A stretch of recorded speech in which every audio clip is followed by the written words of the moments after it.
He can't be my mail-order husband.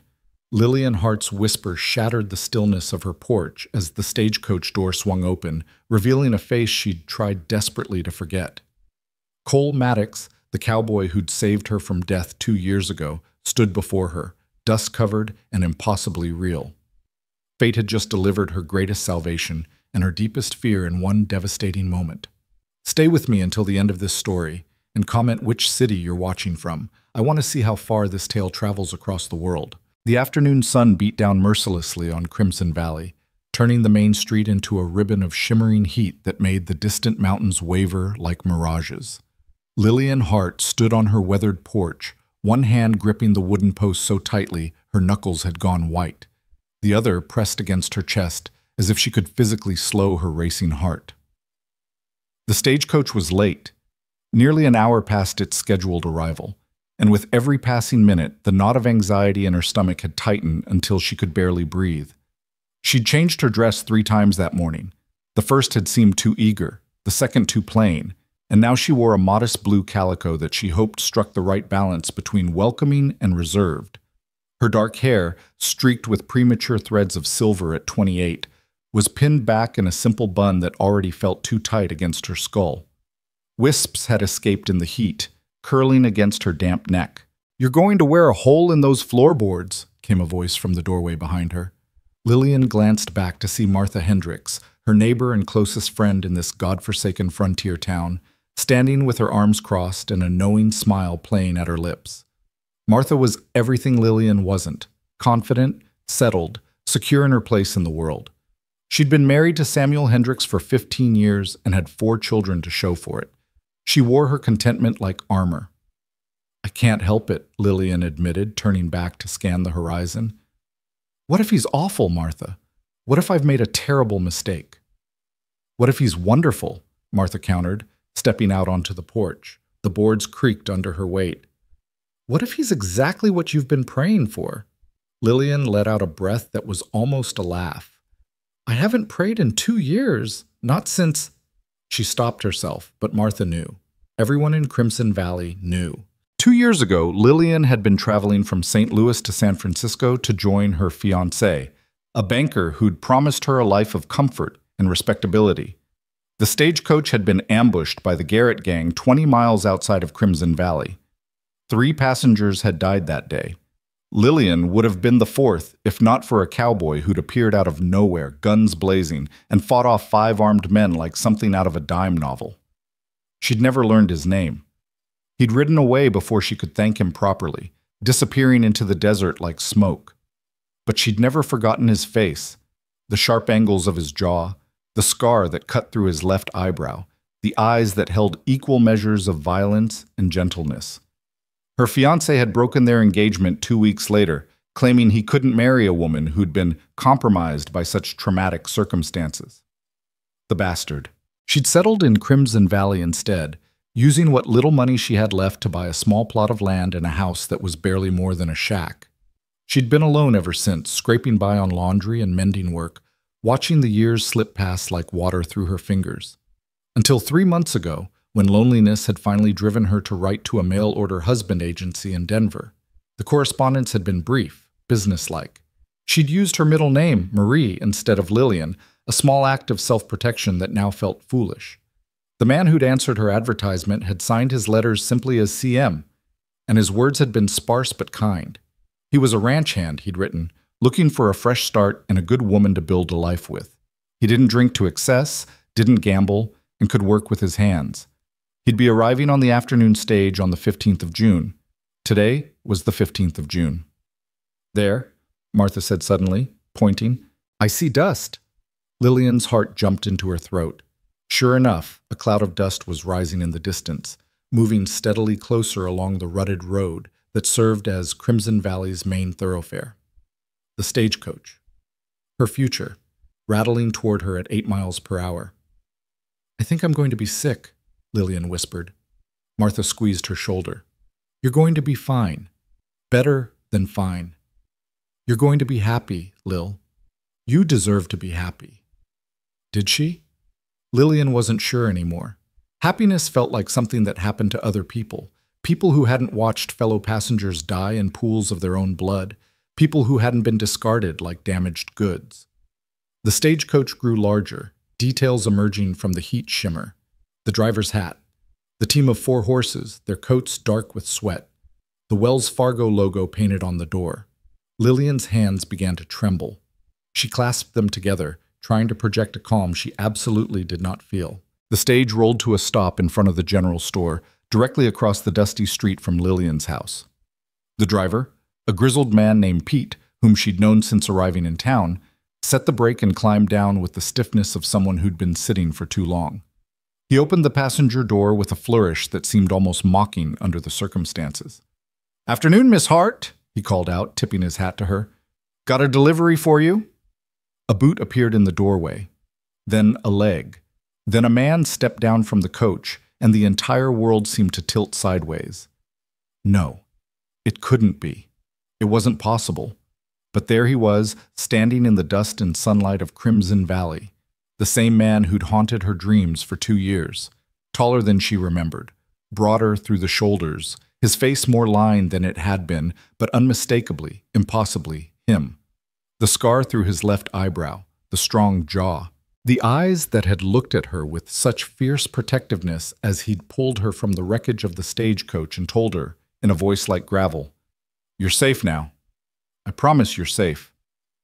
He wore the same type of clothes he'd worn that day, dusty trousers, a work shirt with the sleeves rolled up to reveal forearms corded with muscle, boots that had seen 1,000 miles of hard country.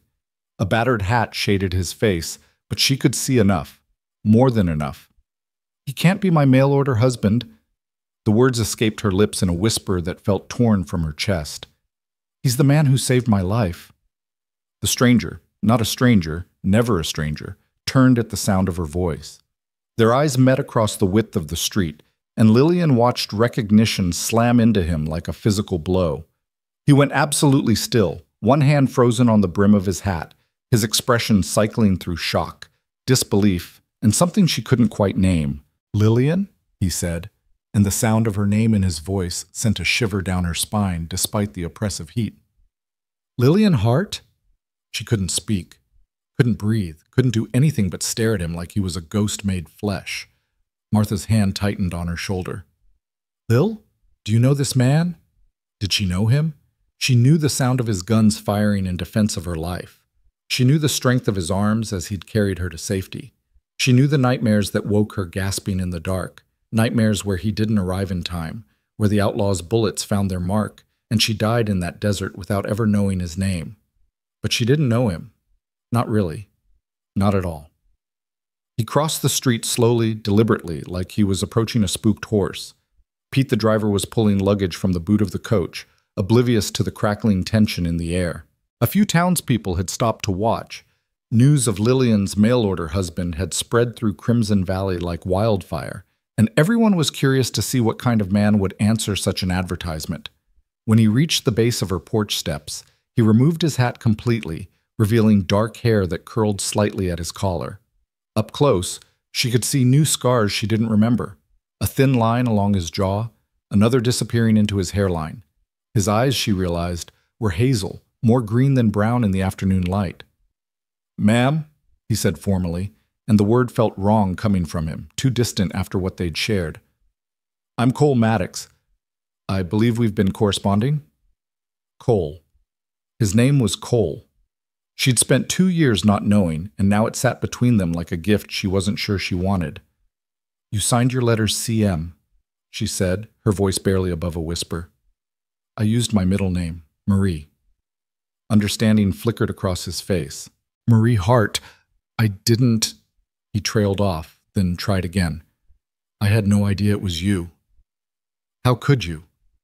The words came out sharper than she intended.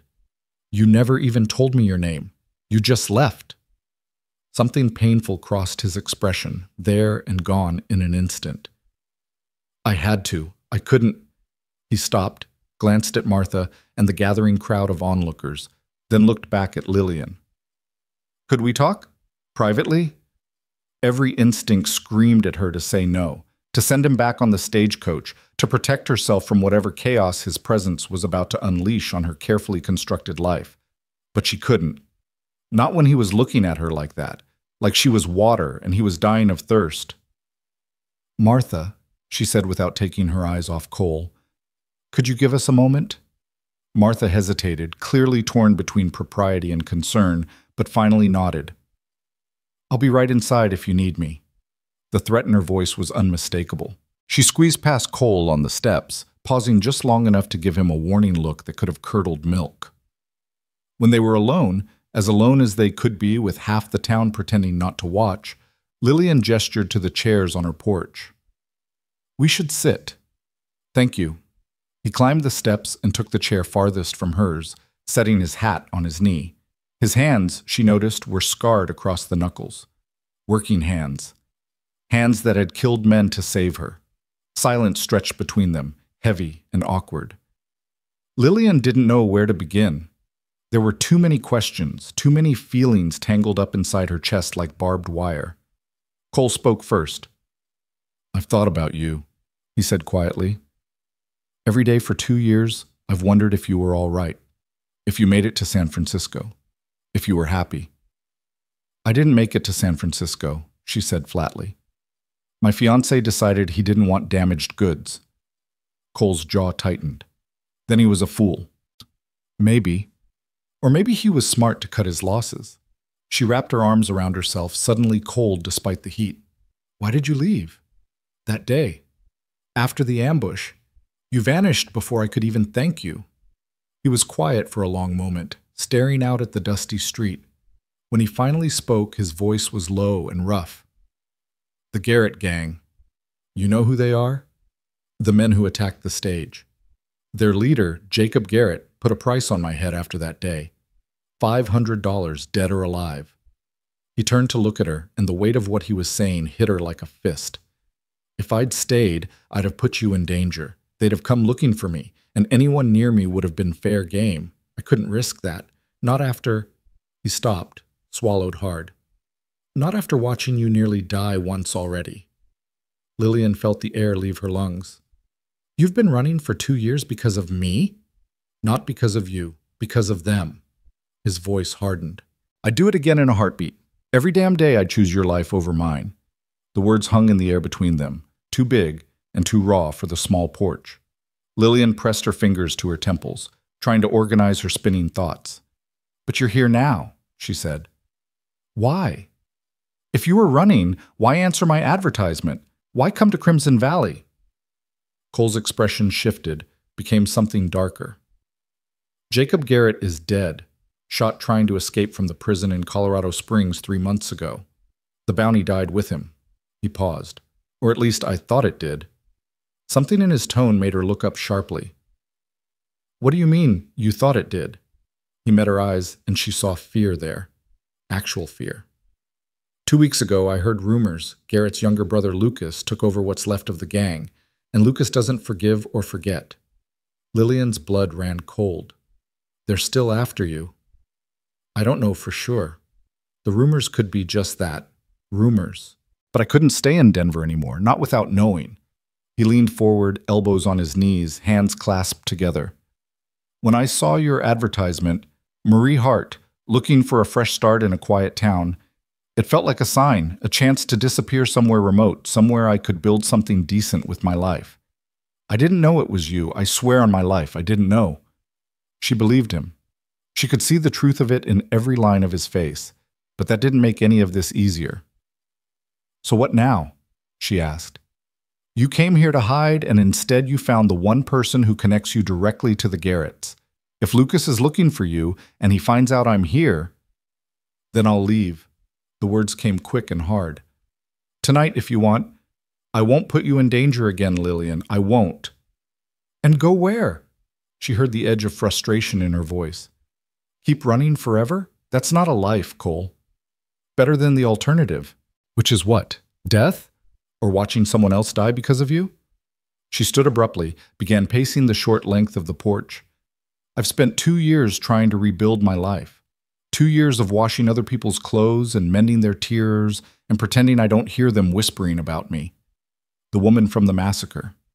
The woman who got abandoned. Poor Lillian Hart, all alone in that little house. She spun to face him. I answered that advertisement because I was tired of being alone, tired of being afraid. And now you're here, and you're telling me I should be afraid all over again? Cole stood too, and the movement brought him close enough that she could smell dust and leather and something else, something uniquely him. I'm saying you should be smart. The Garretts are dangerous, Lillian. They're not going to stop until what? Until you're dead? Until I'm dead? Until we're all dead? She laughed, and it came out bitter. I already died once, Cole, in that stagecoach, with bullets flying and blood everywhere and men screaming. I died, and then you brought me back. So forgive me if I'm not particularly interested in running away from shadows. They stood there, barely a foot apart, both breathing hard. She could see the pulse jumping in his throat, could see the war raging behind his eyes. You don't understand, he said quietly. Then make me understand. He looked away, jaw working. The last time I stayed somewhere too long, people got hurt. Good people. A family who gave me work when I needed it. Lucas Garrett's men burned their barn to the ground and shot their oldest son in the leg. He'll walk with a limp for the rest of his life because I was too selfish to keep moving. Lillian's anger deflated, replaced by something softer and more painful. That wasn't your fault, wasn't it? He looked at her again, and she saw the guilt there, deep and festering. Every person who's suffered because of me, that's on my conscience. I can't add you to that list. I won't. Behind them, the door creaked open and Martha stuck her head out. Lillian, the stew's going to burn if someone doesn't stir it. It was a lie. There was no stew. But Lillian understood the message. Martha was giving her an out, a chance to end this conversation before it went somewhere she couldn't come back from. She should take it. She should thank Cole for coming, give him money for a return ticket to Denver, and close this chapter of her life for good. It would be the smart thing to do, the safe thing. But when had safety ever given her anything but loneliness? Stay for dinner, she heard herself say. Both of you. We can talk more after we've all had a chance to think. Cole opened his mouth, probably to refuse, but Martha cut him off. That's a fine idea. Mr. Maddox, you can wash up at the pump out back. Lillian, you come help me with that imaginary stew before I actually have to cook something. Before either of them could protest, Martha had herded Lillian inside and shut the door firmly behind them. Through the window, Lillian watched Cole stand on the porch for a long moment, staring at the closed door like it was a puzzle he couldn't solve. Then he picked up his hat, settled it on his head, and walked around the side of the house toward the water pump. Are you out of your mind? Martha hissed the moment they were alone in the kitchen. That man is trouble, Lil. I can see it written all over him. He saved my life 2 years ago. And now he shows up on your doorstep with God knows what kind of danger following behind him. Martha grabbed a pot and started filling it with water from the bucket, moving with the aggressive efficiency of someone working out their frustration through domestic tasks. You don't owe him anything, don't I? Lillian leaned against the counter, suddenly exhausted. He took a bullet for me, Martha. Literally. He has a scar on his shoulder from where one of the Garretts shot him while he was carrying me to safety. I saw it that day, saw the blood, and he didn't even flinch, just kept moving, kept protecting me. Martha's expression softened slightly. That doesn't mean you have to marry him. I'm not... Lillian stopped, realizing she didn't actually know what she was doing. I just need time to think, to figure out what this means. What it means, Martha said firmly, is that you need to be very, very careful. Men like that, men with violence in their past and danger at their heels, they don't settle down and become farmers. They don't get happy endings. Maybe not, Lillian admitted. But neither do spinsters who take in laundry and die alone. The words hung in the air between them. Martha sighed, her shoulders slumping. You're going to do what you want no matter what I say, aren't you? Probably. Then at least promise me you'll keep your eyes open and your gun loaded. Lillian couldn't help but smile. When have I ever not kept my gun loaded? It was a fair point. One of the first things Lillian had done after settling in Crimson Valley was learn to shoot. She had a Colt revolver that she kept in her bedside table, and she practiced with it twice a week without fail. She'd sworn that no one would ever make her feel helpless again. They worked together in silence for a while, Martha actually making a stew now that she'd committed to the fiction, Lillian slicing bread and setting the table. Through the window, she could see Cole at the pump, stripped down to his undershirt, washing the dust of travel from his face and arms. The afternoon sun caught the water droplets on his skin, made them shine like diamonds. He looked up suddenly, as if he could feel her watching, and their eyes met through the glass. Neither of them looked away. The moment stretched, became something charged and dangerous, until Martha cleared her throat meaningfully and Lillian jerked her gaze away, her cheeks burning. "Sweet Lord," Martha muttered, "you've got it bad." "I don't have anything," Lillian protested, but even she could hear how weak it sounded. "Keep telling yourself that, honey. Maybe eventually you'll believe it." By the time Cole came inside, his shirt back on but his hair still damp, the table was set and the stew was bubbling on the stove. He'd brought his saddlebags with him, and he set them carefully by the door, next to the rifle that Lillian kept there. She noticed he didn't have a gun on his hip, and wondered if that was deliberate, a gesture of trust or safety. They sat down to eat, and the awkwardness that had plagued them outside returned with a vengeance. Martha did her best to fill the silence with cheerful chatter about town gossip, who was courting whom, which rancher had the best cattle this year, how the new school teacher from Philadelphia was scandalized by the rough conditions. Cole responded when spoken to, but volunteered little, and Lillian found herself pushing stew around her bowl more than eating it. Finally, Martha set down her spoon and fixed Cole with a direct look. "All right, enough dancing around it. What are your intentions toward Lillian?" "Martha," Lillian nearly choked on a piece of potato. "What? Someone needs to ask the hard questions, and you're clearly too busy making cow eyes at each other to get around to it." Cole's ears turned slightly red, but he held Martha's gaze steadily. "I came here to marry her. That was my intention, but circumstances have changed." "Because you're the same man from the massacre." "Yes, ma'am." "And you think the danger you're running from might follow you here." "It's possible. But you're not certain." "No, ma'am, I'm not." Martha nodded slowly, processing this. "And if the danger does come, what then?" Cole's jaw tightened. "Then I'll deal with it. Alone. I won't let anyone else get hurt because of me." "Noble," Martha said dryly. "Stupid, but noble." She glanced at Lillian. "What do you want, honey? Not what you think you should want, not what's smart or safe. What do you actually want?" Lillian looked at Cole, really looked at him. She saw the scars, the weariness, the guilt that sat on his shoulders like a physical weight, but she also saw the strength, the determination, the fierce protectiveness that had made him throw himself between her and death without hesitation. What did she want? She wanted to stop being afraid. She wanted to stop being alone. She wanted to believe that maybe, just maybe, the universe wasn't entirely cruel, and fate had brought this man back into her life for a reason. "I want him to stay," she said quietly. "At least for a while. At least until we figure out what this is." Cole's head snapped up, his expression a mixture of hope and concern. "Lillian, I'm not a fool, Cole. I know this is complicated. I know it's dangerous, but I'm tired of living half a life because I'm scared of what might happen." She reached across the table, palm up, an offering. "Stay, please." He stared at her hand like it was a lifeline and a trap all at once. Then slowly he reached out and took it. His palm was calloused, his grip firm and warm. The touch sent electricity racing up her arm. "I'll stay," he said roughly. "But only if you promise me something." "What?" "If things get dangerous, if the Garretts do come, you'll run. You won't try to fight, won't try to help. You'll just go, get as far away from me as possible." Lillian squeezed his hand. "I can't promise that." "Lillian, I can't," she repeated firmly. "You didn't run when I needed help.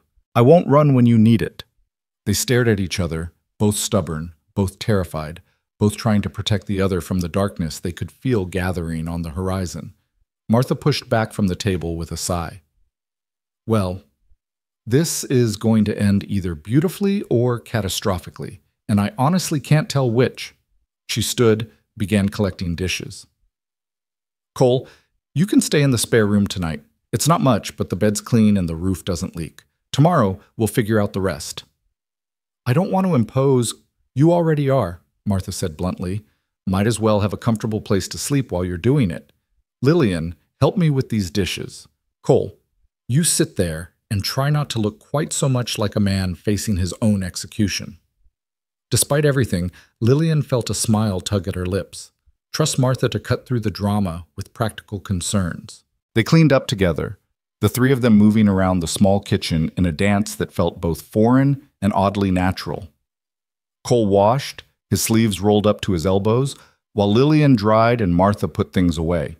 They didn't talk much, but the silence wasn't uncomfortable anymore. It was companionable, almost peaceful. When Martha finally left, extracting promises from both of them to be sensible and not do anything that would give the town gossips more ammunition, Lillian walked her to the door. "Are you sure about this?" Martha asked quietly, glancing back to where Cole was banking the fire in the stove. "No," Lillian admitted. "But I'm sure I have to try." Martha hugged her tightly. "Then I'll pray you're right, and I'll keep my shotgun handy, just in case you're wrong." After she left, Lillian showed Cole to the spare room. It really wasn't much, barely big enough for the narrow bed and a small dresser, but he looked at it like it was the finest hotel suite in Denver. "Thank you," he said softly. "For this. For everything." "Don't thank me yet," Lillian said, trying for levity. "You haven't experienced one of Martha's interrogations in full force." He smiled, and it transformed his face, made him look younger, less burdened. "I think I can handle it." They stood there in the doorway, neither quite ready to say goodnight. The house was quiet around them, just the tick of the clock in the parlor and the distant sound of someone's dog barking. "Lillian," Cole said finally, "why did you really ask me to stay? Not the practical reasons. The real reason." She considered lying, or deflecting, or any of the 100 other ways she'd learned to protect herself. But something in his eyes, the vulnerability there, the desperate hope, made her choose honesty instead. "Because when you saved me 2 years ago, I felt safe for the first time in my life. And when you rode away, I felt that safety go with you." She wrapped her arms around herself. "I know it's foolish. I know you can't protect me from everything, and I shouldn't need protecting anyway. But there it is. When I saw you step off that stagecoach, even before I recognized you, I felt it again. That sense of safety, and I'm not ready to let it go." Cole's throat worked as he swallowed hard. "I'll do my best to deserve that faith. I know you will." He reached out slowly, giving her time to pull away, and brushed a strand of hair from her face. His fingers were gentle, reverent. "Good night, Lillian." "Good night, Cole." She forced herself to turn away, to walk to her own room at the end of the hall. She changed into her nightgown mechanically, barely aware of what she was doing. Her mind was too full of everything that had happened, everything that was happening, everything that might still happen. She lay in bed, staring at the ceiling, listening to the sounds of Cole settling in the spare room, the creak of the bed frame, the rustle of fabric, the thump of boots hitting the floor. Sleep should have been impossible, but exhaustion pulled her under eventually, dragging her into restless dreams of gunfire and dust and hazel eyes that promised impossible things. She woke to sunlight streaming through her window and the smell of coffee. For a moment, she thought she'd dreamed everything, the stagecoach, Cole, all of it. But then she heard movement in the kitchen, the clink of a pot on the stove, and reality came rushing back. She dressed quickly, splashed water on her face, and pinned her hair up. When she emerged from her room, she found Cole in the kitchen, looking oddly domestic as he fried eggs in her cast-iron skillet. "Morning," he said, glancing up with a small smile. "Hope you don't mind. I couldn't sleep and I figured I should make myself useful." "You cook?" "Badly, but yes." He gestured to the coffee pot. "That, at least, I can manage without disaster." Lillian poured herself a cup, savoring the bitter warmth. "Where did you learn?" "Ranch work. When you're out on the range for weeks at a time, you learn to cook or you starve." He flipped the eggs with practiced ease. "These are almost done. You want one or two?" "One is fine." She sat at the table watching him work. In the morning light, he looked different, less like a dangerous gunslinger and more like just a man, slightly rumpled and stubborn bedhead, trying to make breakfast. He served the eggs with slices of bread he'd toasted over the stove, and they ate in comfortable silence. Lillian found herself studying him between bites, the way he held his fork, the small scar on his hand, the way his eyes constantly tracked to the windows, always watching. "What's the plan?" she asked finally. Cole set down his fork. "I was thinking I'd find work. The livery might need help, or one of the ranches. I can't stay here without contributing." "You could help me," Lillian heard herself say. "The fence needs mending. The roof leaks in 3 places. The whole porch is one good storm away from collapsing." "I can do all that," he said slowly, "but people will talk." "They're already talking." She shrugged. "Might as well give them something worth gossiping about." He studied her for a long moment. "You sure about this? Once I start working on your property, living under your roof, the whole town is going to assume we're courting, or worse." "Let them assume." Lillian surprised herself with how little she cared. "Unless you object?" "Object?" He laughed, rough and low. "Lillian, I came here to marry you. I'm not going to object to people thinking we're courting, even though everything's changed." "Has it?" He leaned forward, elbows on the table. "I'm still the man who answered your advertisement. You're still the woman who wrote those letters. The only thing that's different is we both know more about each other's past. And the danger. Don't forget the danger." "I'm not forgetting anything," he said quietly, "but I'm also not going to live my life running from shadows. Not anymore. If Lucas Garrett wants me, let him come. At least here I'll be standing my ground for something worth protecting." The words settled over her like a blanket, warm and heavy and slightly terrifying. "You barely know me. I know you're brave. I know you're stubborn. I know you'd rather face danger head-on than hide from it." His eyes held hers. "I know that when bullets were flying and people were dying, you didn't scream or faint or fall apart. You stayed calm. You helped the others. And when I told you to run, you looked me dead in the eye and asked what you could do to help." Lillian felt her cheeks warm. She didn't remember much of that day with clarity. It was mostly a blur of terror and adrenaline, but she remembered that moment, the way Cole had tried to shield her with his body, the way she'd refused to cower. "That doesn't mean I'm worth fighting for." "Yes, it does." He said it with such certainty that she almost believed him. "And even if it didn't, I'd still fight. Because that's who I am, Lillian. When I see something worth protecting, I protect it, even if it costs me everything." Before she could respond, a knock sounded at the door. They both jumped, hands instinctively moving toward weapons that weren't there. Cole recovered first, rising smoothly to his feet. "I'll get it," he said. "Cole," but he was already moving toward the door, his body angled to keep himself between Lillian and whatever might be on the other side. She followed, her heart pounding, wondering if this was it, if danger had found them already. Cole opened the door to reveal not an outlaw with a gun, but Samuel Hendricks, Martha's husband, looking sheepish and slightly uncomfortable. "Morning," Samuel said, nodding to both of them. "Sorry to bother you so early, but Martha sent me over. She wanted to make sure everyone survived the night without any dramatic incidents." Cole's shoulders relaxed fractionally. "No dramatic incidents. Just breakfast." "Good, good." Samuel glanced past him to Lillian. "Also, there's a town meeting this afternoon. Word's gotten around about your, situation, and Mayor Hobbs wants to officially welcome Mr. Maddox to Crimson Valley. You know how he is about protocol." Lillian suppressed a groan. Mayor Hobbs loved nothing more than hearing himself talk, and official welcomes were just excuses for him to make speeches. But refusing would be seen as rude, and she couldn't afford to alienate the town any further. "What time?" she asked. 2:00, at the church. Martha will come by to walk over with you, if you'd like." "Thank you, Samuel. Tell Martha we'll be there." After Samuel left, Cole turned to her with a raised eyebrow. "Should I be worried about this meeting?" "Probably," Lillian admitted. "But don't let it show. The mayor's harmless, mostly. He just likes to feel important." "And the rest of the town? Curious? Judgmental? Same as any small town." She moved to clear the breakfast dishes. "But if you can win over Martha, you can win over anyone." "I'm not sure I have won her over." "You're not dead yet. That's a good sign."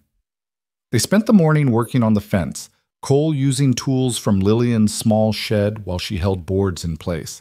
It was hot, sweaty work, but there was something satisfying about it, the simple physicality, the tangible progress. Cole worked with the easy competence of someone who'd spent years doing manual labor, and Lillian found herself watching the play of muscles under his shirt, the way sweat made his hair curl at his temples. You're staring, he said without looking up. I'm supervising. Is that what we're calling it? But he was smiling, and so was she. At 1 o'clock, they cleaned up and changed into slightly more presentable clothes. Lillian wore her Sunday dress, and Cole put on a clean shirt and his least dusty pair of trousers. Martha arrived promptly at 1:30, gave them both a critical once-over, and pronounced them acceptable. The walk to the church took 10 minutes, and every step of the way, Lillian felt eyes on them. People stopped their conversations to watch them pass. Curtains twitched in windows. By the time they reached the church, her cheeks were burning with embarrassment and defiance in equal measure. The church was already half full when they arrived. Mayor Hobbs, a portly man with impressive mutton chops and an even more impressive sense of his own importance, stood at the front, beaming. Lillian recognized most of the faces in the crowd: shopkeepers, ranchers, their wives and children, the people she'd lived among for 2 years but never quite belonged to. "Ah, Miss Hart," Mayor Hobbs called out. "And this must be Mr. Maddox. Please, come forward." Cole shot Lillian a look that clearly said, "Help me," but she just smiled sweetly and gestured for him to lead the way. They walked to the front of the church, painfully aware of every whisper, every speculative glance. "Ladies and gentlemen," Mayor Hobbs began, launching into what promised to be a lengthy speech, "we are gathered here this fine afternoon to welcome a new member to our community." Lillian let the words wash over her, focusing instead on Cole's hand resting lightly on her lower back, a gesture of support and possession that made her pulse quicken. She could feel the tension in him, the way he held himself ready for danger, even in this seemingly safe setting.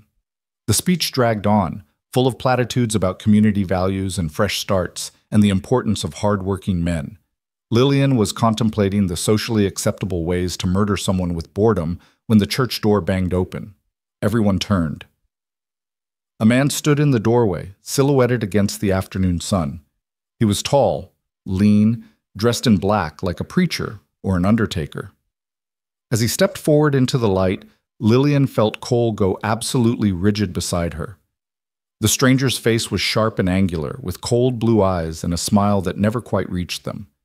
He carried no visible weapon, but something about him screamed danger more loudly than any gun could. "Sorry to interrupt," the stranger said, his voice smooth as silk and twice as dangerous. "But I'm looking for someone, a man by the name of Cole Maddox. I heard he might have passed through here recently." The church had gone dead silent. Cole's hand had moved from Lillian's back to her arm, his grip tight enough to hurt.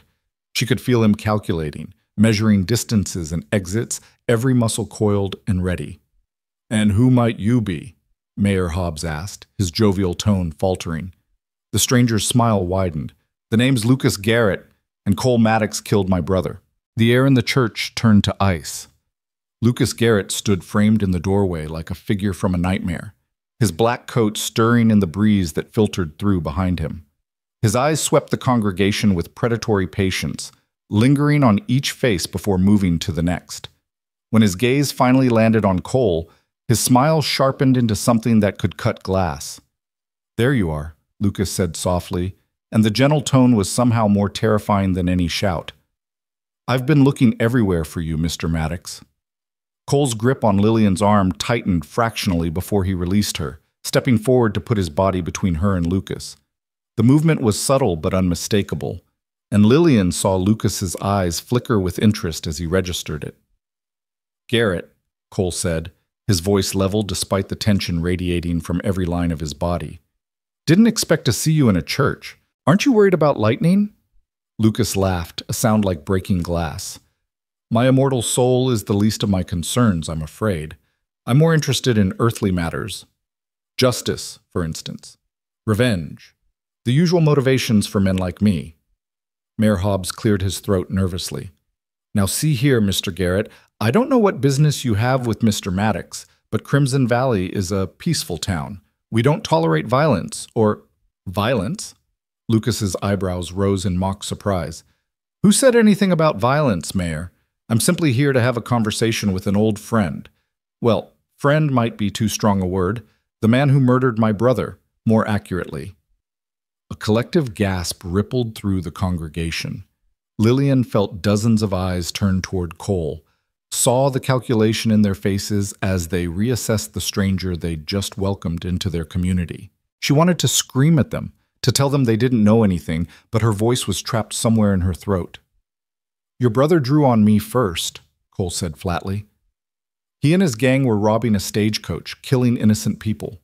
I defended myself and the passengers. That's not murder, Garrett. That's justice." "Is that what you call it?" Lucas took several steps down the aisle, his boots echoing on the wooden floor. "Interesting, because from where I'm standing, it looks like you stuck your nose where it didn't belong and got my brother killed in the process. Jacob was all the family I had left in this world, Maddox. You took that from me." "Jacob took it from himself when he chose to be an outlaw." Lucas's smile never wavered, but something dark and ugly flickered behind his eyes. "You know what I find fascinating? I've been tracking you for 3 months. Denver, Colorado Springs, half a dozen little towns where you thought you could disappear. And then you vanish completely, like smoke. I was starting to think I'd lost you." He stopped in the middle of the aisle, hands loose at his sides.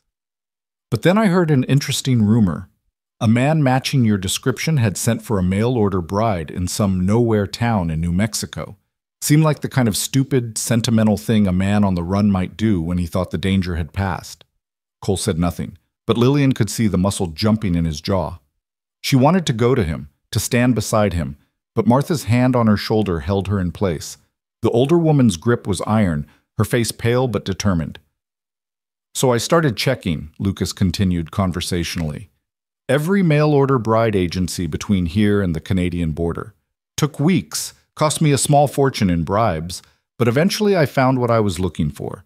A man named CM, corresponding with a woman in Crimson Valley, New Mexico. Arrangements made for him to arrive on the 15th of June. His smile widened. "Today." The church was silent except for the sound of someone's ragged breathing. Lillian realized it was her own. "The interesting part," Lucas said, "is that I arrived yesterday. Spent the evening in your delightful saloon, listening to the locals gossip about poor Miss Lillian Hart and her mysterious mail-order husband. Seems she's had a rough time of it. Fiancé abandoned her after some unpleasantness with my brother's gang. Been alone ever since, until some cowboy answered her advertisement." He paused, savoring the moment. "Imagine my surprise when I realized it was the same stagecoach, the same woman. What are the odds, Maddox? What are the odds that you'd end up right back where it all started?" "Fate's funny that way," Cole said through gritted teeth. "Isn't it just?" Lucas's gaze shifted to Lillian, and she felt his eyes on her like a physical touch. "Miss Hart, I've heard so much about you, the survivor.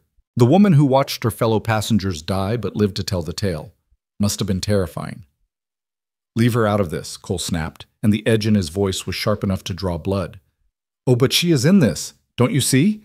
Lucas spread his hands in a gesture of false reasonableness. "You saved her life. Killed my brother doing it. And now, 2 years later, you're back in her life probably thinking you'll play house and live happily ever after. It's almost poetic." Mayor Hobbs found his voice again, though it shook. "Mr. Garrett, I must insist you state your business and leave. If you have a grievance with Mr. Maddox, there are legal channels." "Legal channels?" Lucas's laugh cut through the mayor's words like a knife. "You mean like the legal channels that put my brother in prison? That sentenced him to hang? That shot him down when he tried to escape from a system designed to break him?" He shook his head. "No, Mayor, I'm not interested in your legal channels. I'm interested in justice. Real justice." Samuel Hendricks stood up from his pew, his face set in hard lines. "Then you can take it up somewhere else. Not in our church, not in our town." Several other men rose as well, forming a loose line of resistance. Lillian felt a surge of gratitude for these people she'd never quite felt part of. They might gossip about her, might judge her, but they weren't going to stand by and let a stranger threaten one of their own. Lucas looked at them with something like amusement. How noble. The good people of Crimson Valley standing up for a killer. Do any of you even know who this man is? What he's done? "We know enough," Martha said firmly, and Lillian had never loved her friend more than in that moment. "Do you?" Lucas's eyes glittered. "Did he tell you about the man he shot in the back in Amarillo? Or the ranch hand he left bleeding in a ditch outside Santa Fe? My brother wasn't the first man Cole Maddox killed, and he won't be the last. Violence follows him like a shadow. Everyone he touches ends up hurt or dead.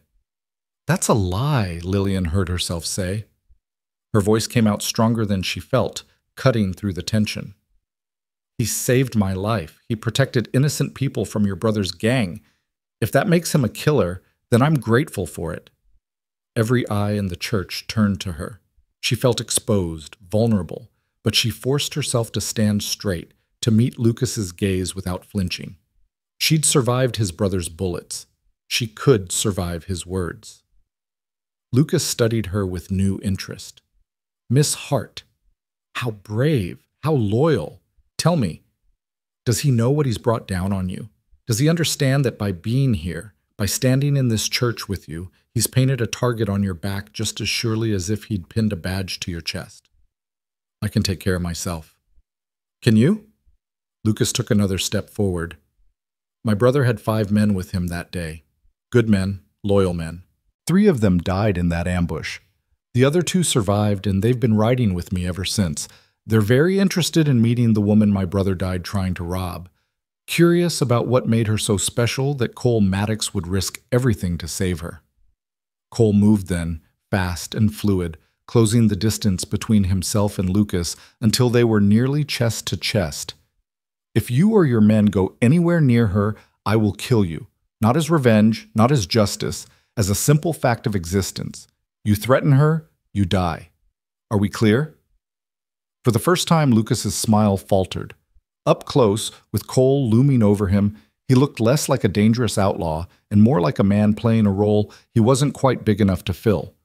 But the flicker of uncertainty vanished as quickly as it appeared, replaced by cold calculation. Crystal clear, Lucas said softly. I can see she matters to you. Good. That makes this so much more satisfying. Makes what more satisfying? Lucas stepped back, creating space between them. I'm not here to kill you, Maddox. Not yet. Where's the fun in that? A bullet to the head, quick and clean? No. You took my brother from me slowly, letting him rot in a cell for months before they shot him down like a dog. I intend to return the favor. What are you talking about? I'm going to destroy you piece by piece, Lucas said pleasantly. I'm going to take everything you value, everything you care about, and I'm going to burn it to ash while you watch. And when you're broken and alone and begging for death, then, maybe then, I'll give you the mercy of a bullet. The church had gone so quiet, Lillian could hear her own heartbeat thundering in her ears. She watched Cole's hands curl into fists, watched him struggle to control the violence that clearly wanted to break free. You're bluffing, Cole said, but there was doubt in his voice. Am I? Lucas turned toward the door, pausing at the threshold. I'll be staying at the hotel for a few days, long enough to get to know this charming little town and its charming little people. Long enough to find all your weak spots, Maddox, and believe me, I will find them. He tipped his hat to the assembled congregation, the gesture a mockery of politeness. Ladies, gentlemen, Mayor, it's been a pleasure. I'm sure we'll be seeing a lot of each other. His eyes found Lillian one last time. Especially you, Miss Hart. I have so many questions about that day. Perhaps we could have tea sometime and discuss it. Then he was gone, disappearing into the afternoon sunlight, leaving a wake of shocked silence behind him. For a long moment, no one moved. Then everyone started talking at once, voices rising in a cacophony of fear and speculation and anger. Mayor Hobbs tried to call for order, but no one was listening. Cole stood frozen in the aisle, staring at the empty doorway like he could will Lucas back into existence just so he could hit him. Lillian pushed past Martha and went to him, putting a hand on his arm. He flinched at her touch, then seemed to come back to himself. Cole, she said quietly, look at me. He did, and the anguish in his eyes nearly broke her. I'm sorry. God, Lillian, I'm so sorry. I should have left. I should have gotten on that stagecoach the moment I realized who you were and disappeared. Now he knows about you, and he's going to... Stop. She gripped his arm harder. This isn't your fault. Isn't it? He's right. Everyone I care about ends up in danger. I'm poison, Lillian. You're the man who saved my life, she interrupted firmly. You're the man who's been running for 2 years because you protected innocent people. You're the man who came here looking for a fresh start, not knowing what you'd find. None of that makes you poison. Then what does it make me? Human, she said simply. Flawed and scared and trying your best, just like the rest of us. Before Cole could respond, Samuel Hendricks appeared at his elbow. We need to talk. All of us. Not here, not with everyone listening, but somewhere private. Cole nodded stiffly. Your place? Martha's already heading there. Come on. They left the church in a tight group. Cole, Lillian, Samuel, and a handful of other men Lillian recognized as the town's unofficial leadership. The mayor tried to follow, but Samuel shut him down with a look that could have melted steel. Martha's house was larger than Lillian's, with a proper parlor and enough chairs for everyone. Martha had coffee brewing by the time they arrived, moving with the efficient purpose of a woman who'd survived frontier life by being prepared for anything. All right, Samuel said once everyone was settled. Let's hear it, all of it. No more secrets, no more half-truths. Who is Lucas Garrett, and what exactly did you do to his brother? Cole sat with his elbows on his knees, hands clasped together. He looked like a man confessing his sins, and maybe he was. 2 years ago, I was working a ranch outside Colorado Springs. Jacob Garrett and his gang had been terrorizing that part of the territory for months. Stagecoach robberies mostly, but they weren't afraid to kill anyone who got in their way. I remember hearing about them, one of the other men said. Vicious bastards. They were, Cole agreed. I'd had a few run-ins with them before. Nothing serious, just near misses. But that day, I was riding into town when I heard gunshots. Found the stagecoach under attack, passengers screaming, driver already dead. Jacob Garrett himself was dragging a woman toward his horse. He glanced at Lillian, and she knew he was seeing that day again, reliving it. I didn't think. I just drew and fired. Got 2 of them before they even knew I was there. The rest scattered, but Jacob tried to grab the woman as a shield. I put a bullet through his gun hand, made him drop her.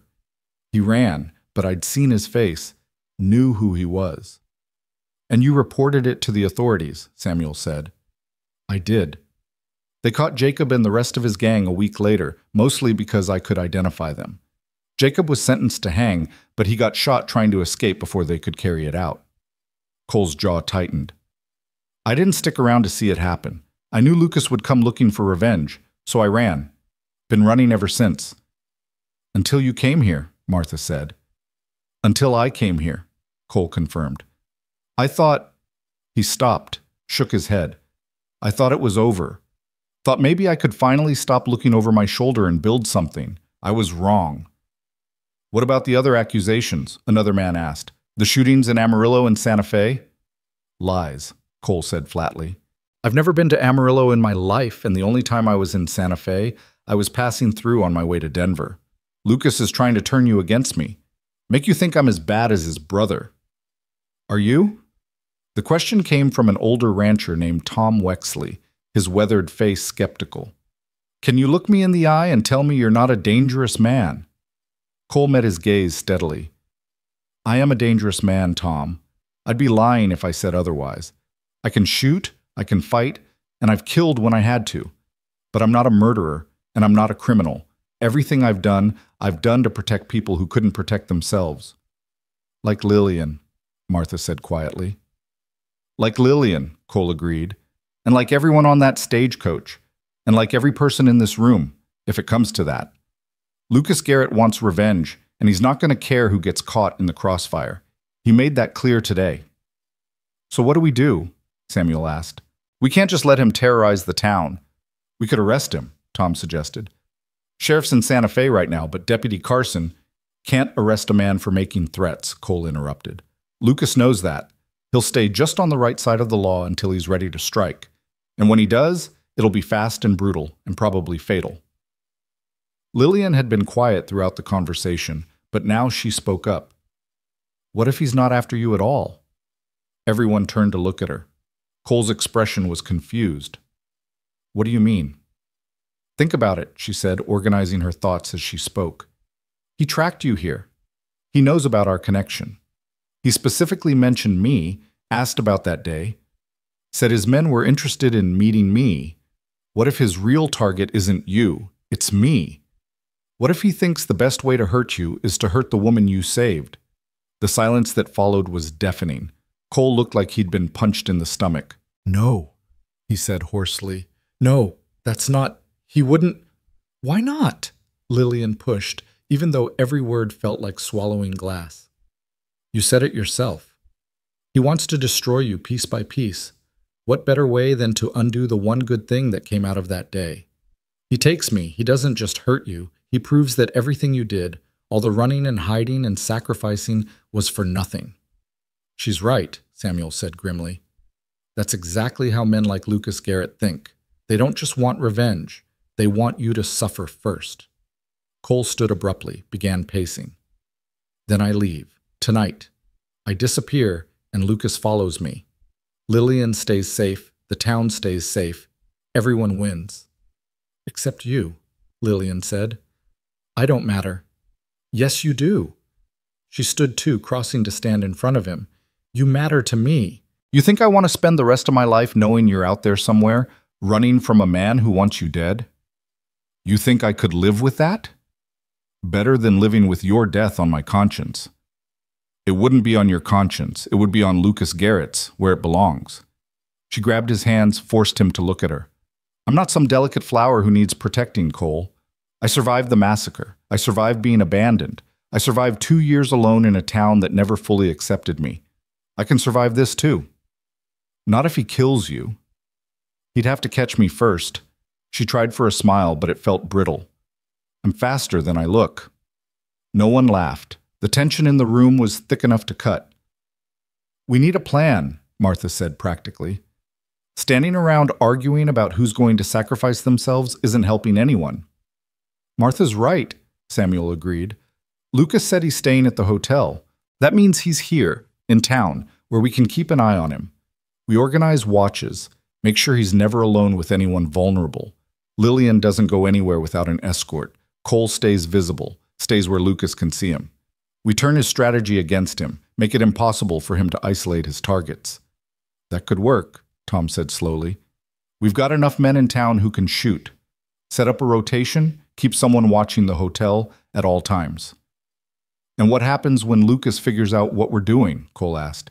He's not stupid. He'll adapt. Let him, Samuel said. Better to force him to change his plans than let him execute the ones he's already made. Every day we delay him is another day for the sheriff to get back from Santa Fe. Another day for Lucas to make a mistake. Cole looked like he wanted to argue, but Lillian squeezed his hands. It's a good plan, she said softly. Better than running. Better than facing him alone. He searched her face, looking for something. Doubt, fear, regret. Whatever he found seemed to satisfy him, because he nodded slowly. All right, we do it your way. But if things go wrong, if Lucas makes a move toward Lillian or anyone else, you'll do what needs to be done, Samuel finished. We all will. That's what community means, Cole. We protect our own. The words hung in the air, simple and profound. Lillian saw the moment they hit Cole, saw something shift in his expression. He'd been alone for so long, running and hiding and keeping everyone at arm's length.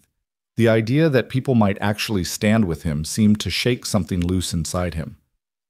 Thank you, he said roughly. All of you. I don't deserve— Shut up, Martha said, not unkindly. You saved Lillian's life. That earns you more goodwill than you know what to do with. Now let's get organized. Samuel, you take first watch on the hotel. Tom, you're second.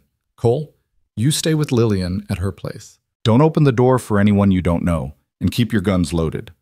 They spent the next hour working out the details. Who would watch when, where everyone would be, what signals to use if Lucas made a move.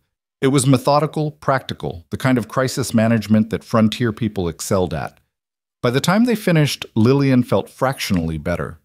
Not safe. She might never feel truly safe again, but prepared. When the meeting finally broke up, Cole and Lillian walked back to her house in the lengthening shadows of late afternoon. They didn't speak, both lost in their own thoughts. Lillian kept glancing at Cole's profile, trying to read his expression, but he'd retreated behind the stoic mask he wore so well. You should eat something, she said when they were inside with the door locked and bolted behind them. I'm not hungry. Cole, I can't eat, Lillian. I can barely breathe. He turned to face her, and the rawness in his expression made her chest ache. Do you understand what you've done? By standing up for me in that church, by telling Lucas you're grateful I saved you, you've made yourself a target, a deliberate, specific target. I was already a target the moment you stepped off that stagecoach. No, you weren't, not like this. Before, you were just leverage, a way to hurt me. Now you're a challenge, a statement. Lucas is going to come after you just to prove he can, just to show me that nothing I do matters. Lillian crossed the room to him, placed her hands on his chest. She could feel his heart hammering beneath her palm. Then we'll face him together. That's all we can do. I can't lose you. The words came out broken, desperate. I've lost too many people already. Everyone I've cared about has ended up hurt or dead or worse because of me. I can't... His voice cracked. I can't add you to that list. You won't, she said with more confidence than she felt. We're going to be smart. We're going to be careful. And we're going to survive this, Cole. Both of us. He pulled her against him suddenly, fiercely, burying his face in her hair. She wrapped her arms around him, holding him as tightly as he held her. They stood like that for a long time, two people clinging to each other in the gathering darkness, trying to find strength in shared warmth. I should have walked away, Cole murmured against her hair. The moment I saw you on that porch, I should have climbed back on that stagecoach and disappeared. But you didn't. No, I didn't. He pulled back just enough to look at her. Want to know why? Why? Because the first time I saved you, when I pulled you out of that stagecoach and you looked at me with those eyes, terrified and brave and so damn alive, something in me shifted. It was like I'd been sleepwalking through my whole life and suddenly woke up. And when I rode away, when I left you behind, it felt like I was leaving part of myself there with you. Lillian's breath caught. Cole, I thought about you every day, he continued. Wondered where you were, what you were doing, if you were happy. When I saw that advertisement, when I read your words about wanting a fresh start and a life with someone kind, I knew I had to answer. Even not knowing it was you, something pulled me here. And when I saw you on that porch, he cupped her face in his hands. It felt like coming home to a place I'd never been. She was crying, she realized, tears sliding down her cheeks unchecked. I thought I'd never see you again. I thought you were just a memory, something I'd made half mythical in my head. And then you were real, standing in my street, looking at me like I was the answer to a question you'd been asking your whole life. You are, he said simply. You're the answer, Lillian, the reason, the thing worth fighting for.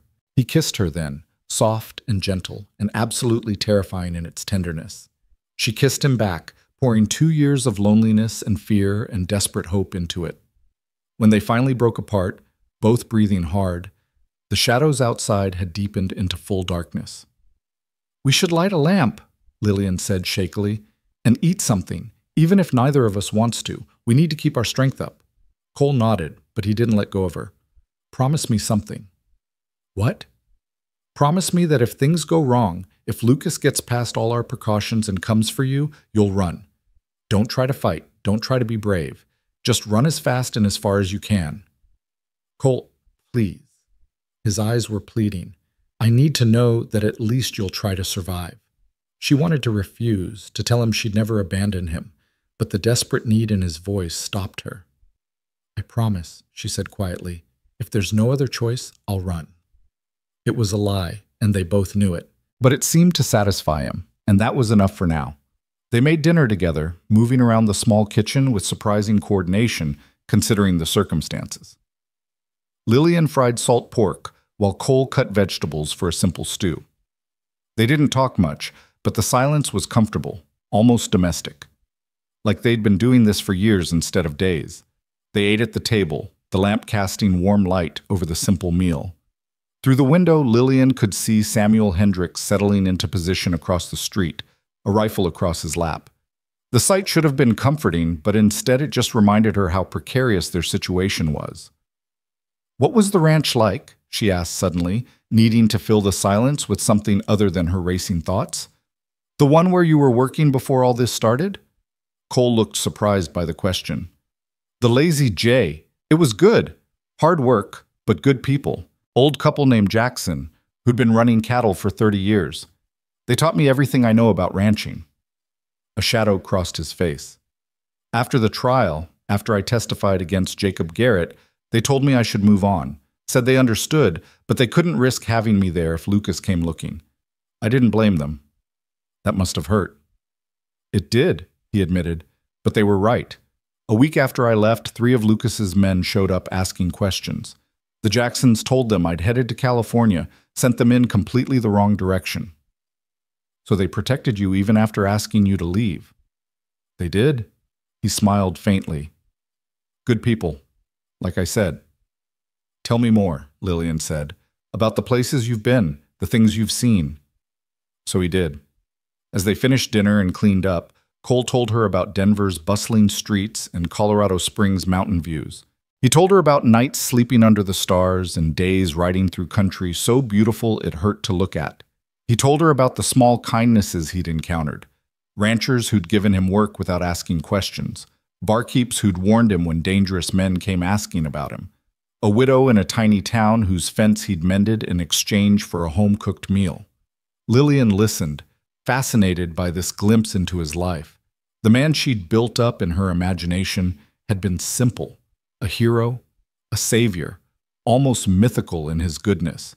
But the real Cole was so much more complex and interesting. He was scarred and weary and carrying guilt that wasn't his to bear, but he was also kind and observant and possessed of a dry humor that caught her off guard.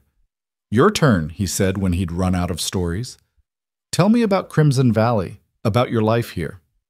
So she did. She told him about arriving with nothing but a small inheritance and a lot of determination, about buying the house, which had been barely habitable, and slowly making it into something resembling a home, about learning to take in laundry and mending, about the endless cycle of washing and drying and folding that kept her fed but left her hands raw. Martha was the first person who was kind to me, she said. Everyone else looked at me like I was damaged goods. The woman from the massacre. But Martha brought me a pie the day I moved in and treated me like a person instead of a tragedy. I don't know what I would have done without her. She seems like good people. The best. Lillian smiled. Her husband, too. Samuel acts all gruff, but he's got the softest heart of anyone I've ever met. Their kids adore him. They talked deep into the night, sharing the small details of their lives that somehow felt more intimate than any grand confession. Lillian learned that Cole liked his coffee strong and his eggs runny, that he could play the harmonica but not very well, that he'd once broken his wrist falling off a horse and had been too stubborn to see a doctor until it healed crooked. Cole learned that Lillian had wanted to be a teacher before circumstances derailed her plans, that she was terrified of spiders but not snakes, that she'd read every book in Crimson Valley's tiny library at least twice and was desperate for new material. It was nearly midnight when they finally ran out of words. Cole stood stretched and moved toward the spare room, but Lillian caught his hand. Stay, she said quietly. I don't mean, she felt her cheeks heat. I just don't want to be alone tonight. We could sit in the parlor or... I'll stay, he said, understanding immediately. Wherever you want. They ended up on the settee in the parlor, Lillian curled against Cole's side with his arm around her shoulders. It should have been awkward. They barely knew each other, really, but instead it felt natural. Right. Tell me about your family, Lillian said sleepily. You never mentioned them. Cole was quiet for so long she thought he might not answer. My parents died when I was 12. Cholera. I've got a sister somewhere back east, but we haven't spoken in years. She wanted me to stay, work in a factory like everyone else. I wanted open sky and freedom. We said things we shouldn't have, and by the time I was ready to apologize, she'd married and moved, and I'd lost track of her. I'm sorry. Don't be. It was my choice. His arm tightened around her. What about you? Any family? An aunt in Boston. We write occasionally, but she made it clear after my engagement ended that I'd embarrass the family. I'm not exactly welcome for Christmas dinner. Then they're fools. Lillian smiled against his chest. You barely know me. I know enough. They fell silent again, and Lillian felt herself drifting toward sleep. She should get up, go to her own bed, maintain at least some sense of propriety. But Cole's warmth was too comforting, his heartbeat too steady, and she was so very tired of being strong. "Lillian?" Cole's voice was soft in the darkness. "Hmm? Whatever happens tomorrow, whatever Lucas does, I want you to know that these 2 days have been the best I've had in years, maybe ever." She tilted her head up to look at him. In the dim light filtering through the window, she could just make out his expression, soft and vulnerable and completely unguarded. "Me too," she whispered. He kissed her forehead, gentle as a benediction. "Get some sleep. We'll face whatever comes in the morning." But Lillian knew sleep wouldn't come easily. Not with danger lurking in the hotel across town, not with so many questions unanswered, not with her heart doing dangerous things every time Cole looked at her. Still, wrapped in his arms, listening to the night sounds of Crimson Valley and the steady rhythm of his breathing, she felt something she hadn't felt in 2 years. Hope. Hope, as it turned out, was a fragile thing. Lillian woke to the acrid smell of smoke and the sound of horses screaming. For a confused moment, she thought she was dreaming, still caught in the nightmares that had plagued her since the massacre. But then Cole was shaking her awake, his face grim in the pre-dawn darkness, and she understood with terrible clarity that this was real. "The barn," he said tersely, already moving toward the window. "It's on fire." Lillian scrambled off the settee, her heart hammering. Through the window she could see orange flames licking up the side of her small barn, illuminating the darkness like a beacon from hell. The structure was old, dry timber that would burn fast and hot. Inside were the 2 horses she kept for her wagon, and the thought of them trapped in that inferno sent ice through her veins. "The horses!" she gasped, already running for the door. Cole caught her arm. "Wait, this could be a trap. I don't care, I'm not letting them burn." She wrenched free and bolted outside, barely hearing Cole curse behind her. The heat hit her like a wall as she ran toward the barn, intense enough to make her eyes water. The horses were screaming now, a sound that would haunt her nightmares for years to come, high and terrified and utterly helpless. The barn door was stuck, swollen from the heat or deliberately barred from outside, she couldn't tell which. Lillian threw her weight against it once, twice, while behind her she heard Cole shouting something she couldn't make out over the roar of the flames. Then he was beside her, adding his strength to hers, and the door burst inward in a shower of sparks. Smoke billowed out, thick and choking. Lillian pulled her nightgown up over her mouth and nose and plunged inside before Cole could stop her. The world became heat and chaos. She could barely see through the smoke, could barely breathe, but she knew her barn. She knew where the stalls were, knew which horse would be on the left and which on the right. She stumbled forward, hands outstretched, until she felt rough wood beneath her fingers. The first horse, a bay mare named Duchess, was wild with terror, her eyes rolling white in the firelight. Lillian fumbled with the stall latch, her hands shaking so badly she could barely work the mechanism. When it finally opened, Duchess burst past her, nearly trampling her in her panic to escape. "Lillian!"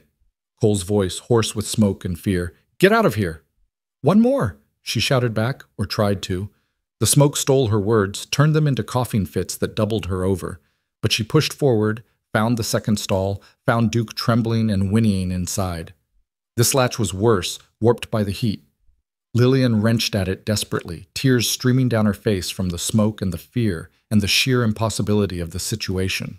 Above her, she heard a crack like thunder as one of the support beams began to give way. Then Cole was there, his hands covering hers on the latch.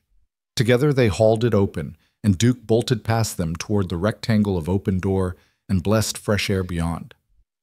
"Now we go," Cole said, and his voice left no room for argument. He grabbed her hand and pulled her toward the exit, and she went, stumbling over debris she couldn't see, her lungs burning with every breath she managed to take. They burst out of the barn just as the roof collapsed behind them, sending a geyser of sparks into the pre-dawn sky. Cole pulled her away from the inferno, across the yard to where a crowd had gathered. Martha was there, and Samuel, and what looked like half the town, all roused by the fire and the commotion. "Are you insane?" Martha was shouting, her face pale and furious. "You could have died in there." Lillian couldn't answer. She was coughing too hard, her whole body shaking with the aftershocks of terror and adrenaline. Cole had his arm around her, supporting her weight, and she could feel him trembling too. "Where's Lucas?" Cole demanded, his eyes scanning the crowd. "Someone tell me where the hell Lucas Garrett is right now." "At the hotel," Tom Wexley said, appearing out of the throng. "I had the watch. I swear to God he never left his room. I was watching the whole time." "Then he had help," Cole said grimly. "This wasn't an accident." As if to prove his point, Samuel emerged from the shadows at the side of the house, holding something in his hand. Even in the flickering firelight, Lillian could see what it was. A torch, crude but effective, still smoldering. "Found it behind the barn," Samuel said. "Someone set this fire deliberately." A murmur ran through the crowd, anger and fear mixing in equal measure. Lillian watched their faces in the firelight, saw the calculation there. Some of them had been willing to stand with Cole yesterday, but a burning barn changed things, made the danger real in a way words never could. "This is just the beginning," Cole said quietly, more to himself than anyone else. "He's testing us, seeing how we respond." "Well, we respond by stringing him up," someone shouted from the back of the crowd. "Man's a menace. We don't need law for this. We got rope." "No." Lillian's voice came out ragged but firm. She straightened despite the pain in her chest, despite Cole's attempt to keep her supported. "We're not becoming vigilantes. That's what Lucas wants, for us to act rashly, break the law, give him justification for whatever he's planning next." "The lady's right," Mayor Hobbs said, pushing his way to the front. For once, his pompous demeanor was absent, replaced by genuine concern. "We handle this properly. I'll ride to Santa Fe myself at first light, bring back the sheriff. Until then, we double the watch and keep everyone safe." "Safe?" Lillian almost laughed, but it came out as another coughing fit. "My barn is burning and my horses nearly died. We're past safe, Mayor." "Then what do you suggest?" She looked at Cole, saw the war raging behind his eyes. He wanted to leave. She could see it clearly. Wanted to draw Lucas away from Crimson Valley and everyone in it. But he'd promised to stay, promised to let the community help. And that promise was holding him in place by the thinnest of threads. "We end this," Lillian said. "One way or another, we end it." Martha grabbed her arm. "Lil, you're talking crazy. The smoke's gotten to you. Come inside, let me look at you." "I'm fine." She pulled away gently. "And I'm not crazy. I'm tired. Tired of running, tired of hiding, tired of letting dangerous men dictate how I live my life." She turned to face the assembled crowd. "Lucas Garrett burned my barn to send a message. Well, I have a message for him too. He doesn't scare me, he doesn't control me, and he doesn't get to destroy what I've built here." The words rang out in the firelight, and Lillian saw heads nodding, saw spines straightening. These were frontier people, survivors by nature. They understood defiance in the face of impossible odds. "Tomorrow," she continued, "I'm going to the hotel. I'm going to look Lucas Garrett in the eye and tell him that if he wants to hurt me, he'll have to do it in broad daylight in front of witnesses. No more sneaking around in the dark. No more mysterious fires. If he's got the courage of his convictions, he can face me like a man instead of a coward." "Absolutely not," Cole said flatly. "Lillian, that's suicide." "Is it? He said himself he doesn't want me dead, not yet. He wants to use me to hurt you, which means he needs me alive and accessible. So I'm making myself accessible on my terms, not his." "It's too dangerous. Everything's dangerous." The words burst out of her, sharp with frustration. "Standing here is dangerous. Sleeping in my own bed is dangerous. Breathing is dangerous when there's a man out there who wants to hurt me. At least this way, I control the when and where." Cole looked like he wanted to argue further, but Martha cut him off. "She's right, and you know it. Waiting for Lucas to make the next move just gives him more power. We take the initiative, we force his hand. And if his hand holds a gun," Cole demanded. "Then we make sure ours do too," Samuel said. He looked at Lillian with something like respect. "I'll go with you, me and Tom and half a dozen others. We'll stand right there in the hotel lobby while you have your little chat. Lucas tries anything, he'll have to go through all of us." The plan was insane, Lillian knew that. But it was also the only plan that gave them any agency, any control over their own fates. And after 2 years of feeling helpless, she was done being a victim. "Tomorrow, she said again. Noon. The hotel. Cole opened his mouth to protest, but Lillian silenced him with a look. They could argue about it later, in private. For now, she needed to project strength, needed the town to see her as something other than the damaged woman who'd needed saving.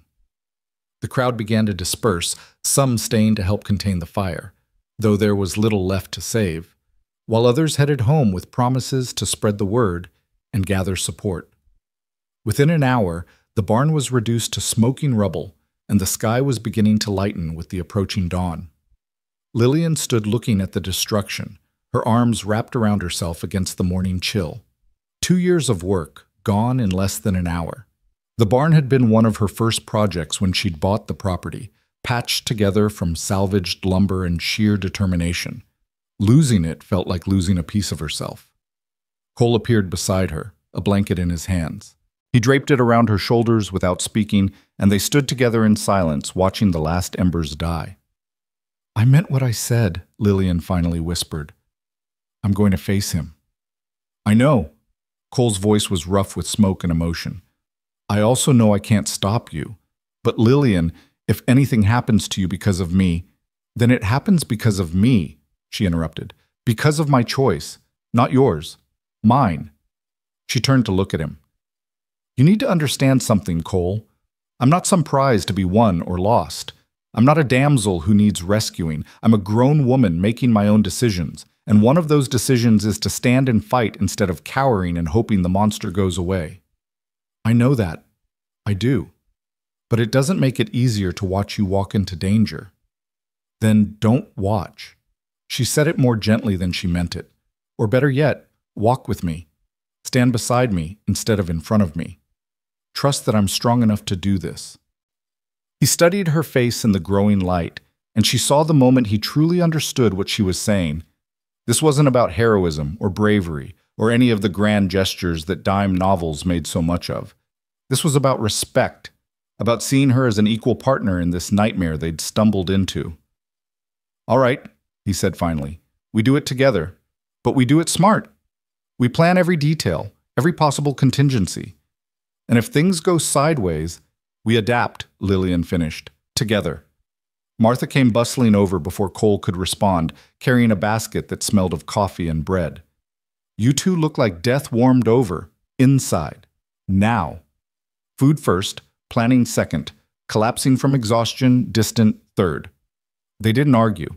Lillian's legs were shaking with fatigue, and Cole looked like he might fall over if someone pushed him. They stumbled into the house, and Martha immediately took charge, brewing fresh coffee and toasting bread while making pointed comments about foolish people who ran into burning buildings. "The horses?" Lillian asked between bites of toast she couldn't taste. "Safe. Tom's got them in his stable for now. Duchess has some minor burns on her legs, but the doc looked her over. Yes, the animal doctor counts as a doctor. Don't give me that look. And said she'll be fine with some care. Duke's shaken, but unharmed." Relief flooded through Lillian. The horses had been some of her first purchases when she'd settled in Crimson Valley, bought with money she could barely afford to spend. Losing them would have been devastating in more ways than one. "Thank God," she murmured. "Thank stupidity and blind luck," Martha corrected. "You're lucky that barn didn't come down on your heads. What were you thinking?" "I wasn't," Lillian admitted. "I just heard them screaming, and I ran. Right into a death trap." But Martha's voice had lost its sharp edge. She sat down across from them, her own cup of coffee clutched in both hands. "Samuel's furious, you know. Blames himself for not watching closer, for not seeing whoever set that fire." "It's not his fault," Cole said. "If Lucas has men helping him, and he must because Tom swears he never left the hotel, then they could have come from any direction. No one could watch everything." "That's what I told him. Didn't help much." Martha sighed. "This town's on edge, Lil. People are scared. Some of them are talking about asking you to leave, taking your problems with you." The words stung, even though Lillian had been half expecting them. "And the others?" "Angry. Ready to fight. You've got more support than you might think, especially after that speech you gave. People respect courage, even when they think it's foolish." Martha leaned forward. "But are you sure about this plan? About confronting Lucas directly?" "No," Lillian said honestly. I'm not sure about anything anymore, but I can't just sit here waiting for the next disaster. At least this way, I'm doing something. You're gambling with your life. I've been gambling with my life since the moment that stagecoach got ambushed. At least now I'm holding the cards instead of watching someone else play them. Martha looked like she wanted to argue, but Samuel appeared in the doorway, his expression grim. We've got a problem. Another one? Cole stood, instantly alert. Lucas sent a message. One of the hotel staff brought it over. Samuel held out a folded piece of paper. It's addressed to Miss Hart. Lillian's hand shook slightly as she took it, but she forced herself to unfold it calmly. The handwriting was elegant, almost beautiful, which somehow made the words worse. My dear Miss Hart, she read aloud. I do hope you and Mr. Maddox survived your excitement this evening. Such a terrible accident, barn fires. They happen all the time on the frontier, I'm told. One must be so careful with lamps and dry timber. I look forward to our tea tomorrow. I have so many questions about that fateful day 2 years ago. Perhaps we could discuss it over refreshments at the hotel. Say, noon, I promise to be on my absolute best behavior. Cordially yours, Lucas Garrett. The silence that followed was absolute. Lillian read the note again, trying to find some hidden threat in the polite words. But Lucas's meaning was crystal clear.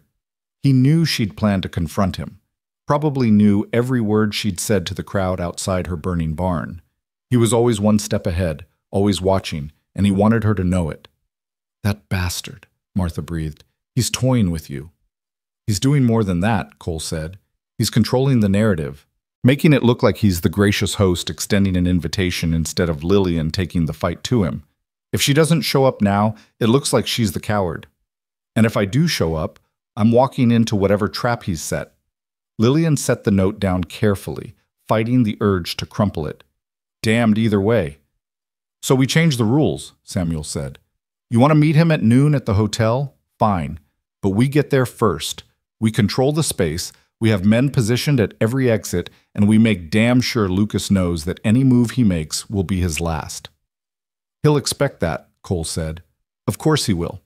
But knowing we're prepared and being able to do anything about it are two different things. We turn his advantage into a disadvantage, put him in a public space where he can't act without consequences. Lillian considered it. The hotel lobby was indeed public, with large windows facing the main street and a steady stream of guests and staff. Lucas couldn't very well shoot her in front of dozens of witnesses, not without destroying his own carefully constructed facade of civility. All right, she said. We do it, but I go in alone. Lillian? Cole started. Alone, she repeated firmly.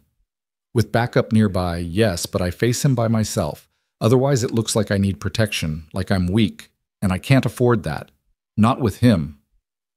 The argument that followed was intense, but ultimately futile.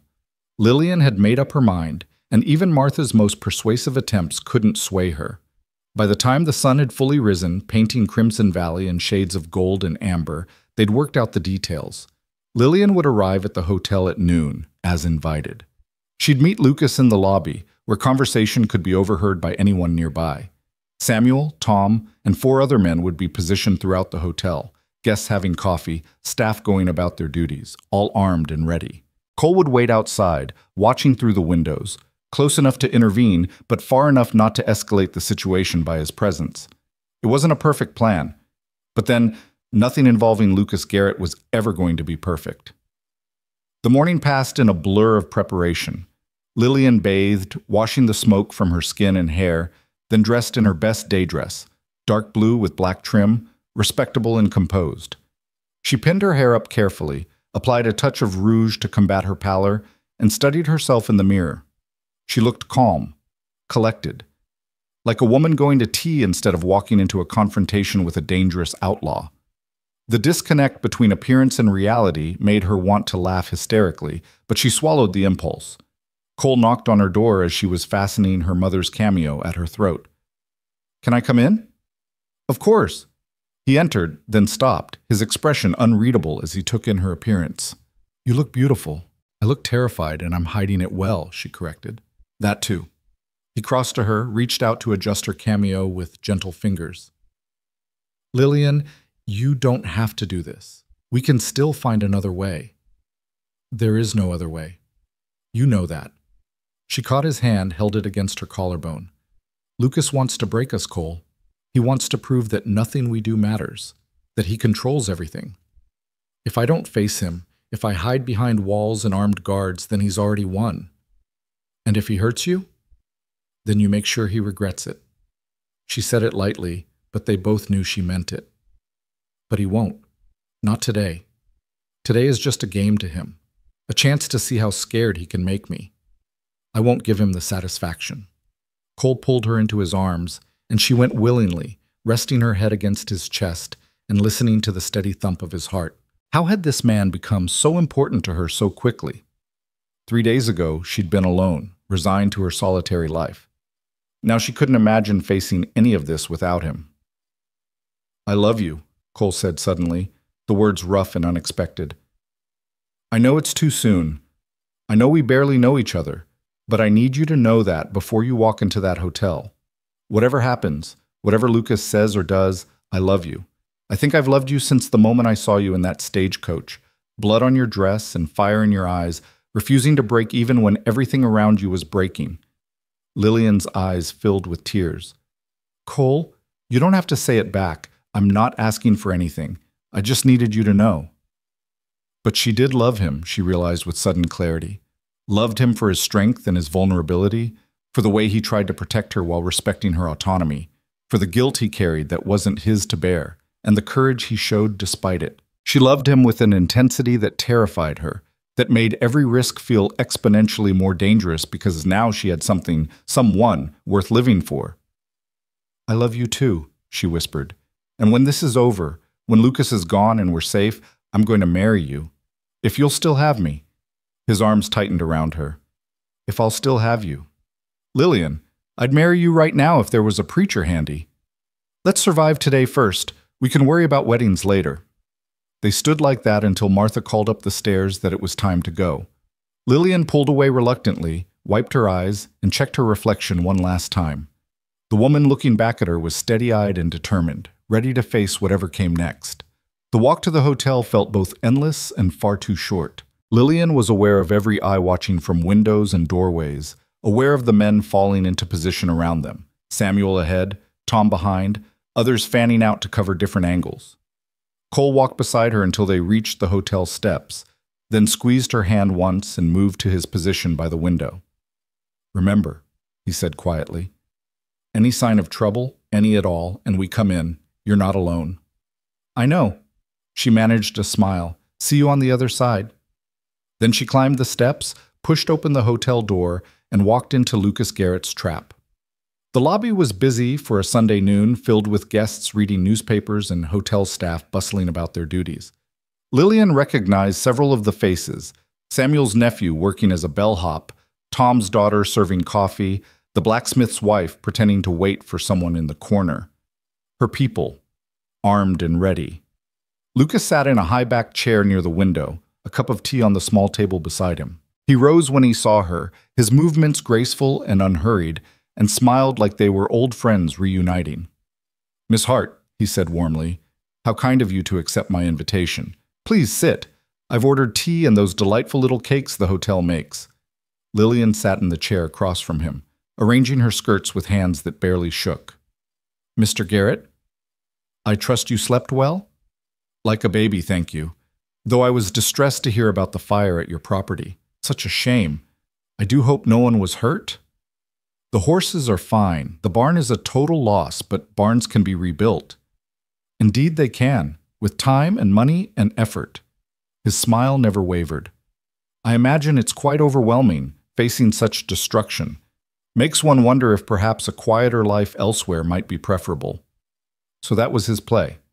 Not direct threats, but subtle pressure, making her feel unsafe until she chose to leave on her own.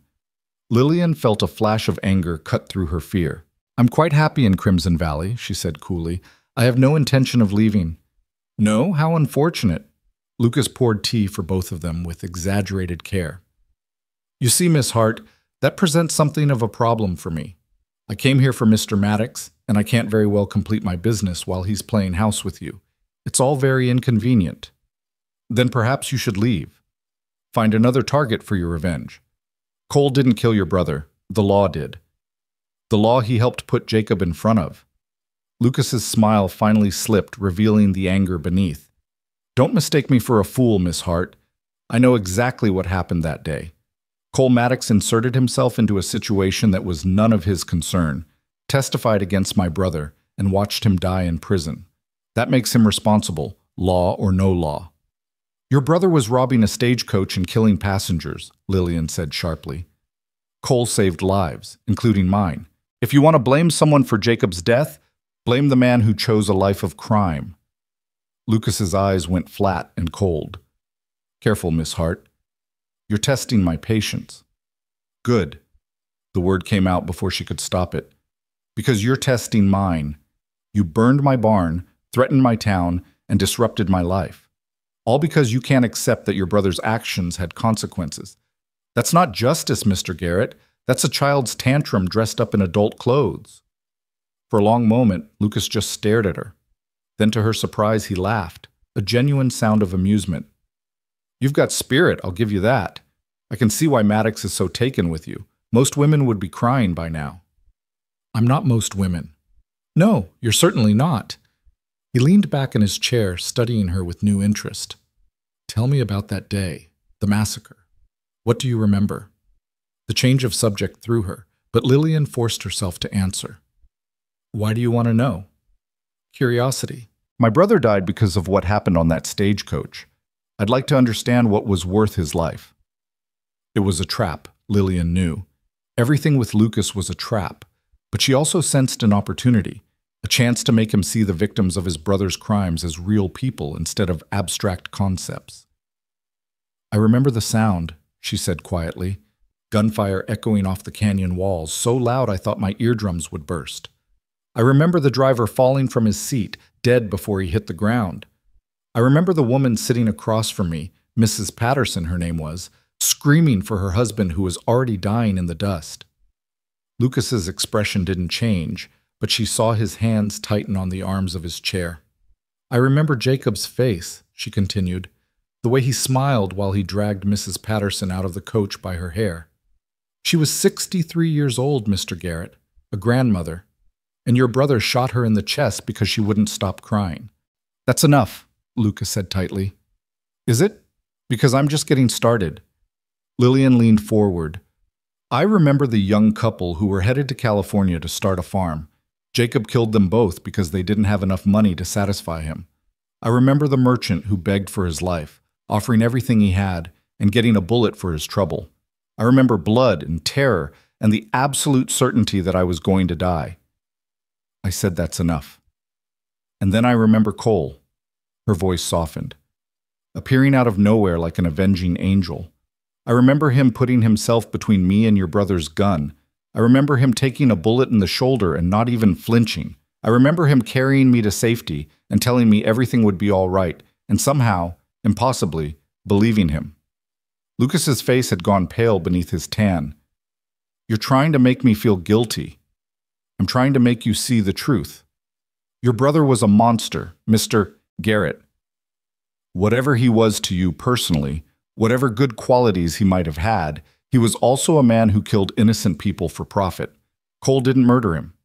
Cole stopped him from murdering others. There's a difference. Not to me, Lucas said, but there was less conviction in his voice. Then you're as much a monster as Jacob was. Lillian stood, done with the pretense of civilized conversation. I'm not leaving Crimson Valley. Cole isn't leaving. If you want revenge, you'll have to take it with the whole town watching. And then you'll hang, just like your brother should have. The only question is whether you're smart enough to walk away before that happens.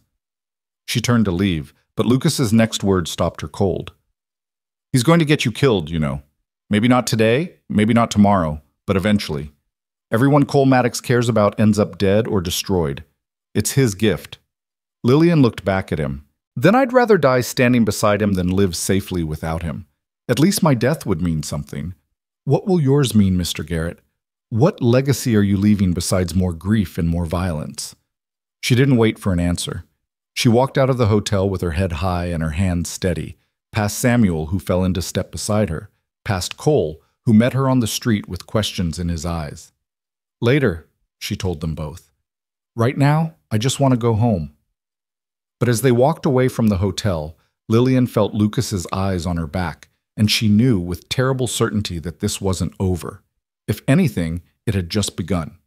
The confrontation had bought them time. But time for what? Lucas wasn't going to give up, wasn't going to be shamed into leaving. He'd just adapt his strategy, find new ways to hurt them, and eventually, the sound of breaking glass shattered her thoughts. Lillian turned to see the window of her house explode outward, flames already licking at the curtains. Not again. God, not again. Everyone back! Cole was shouting, pulling her away from the building even as men rushed forward with buckets. But Lillian could see it was hopeless.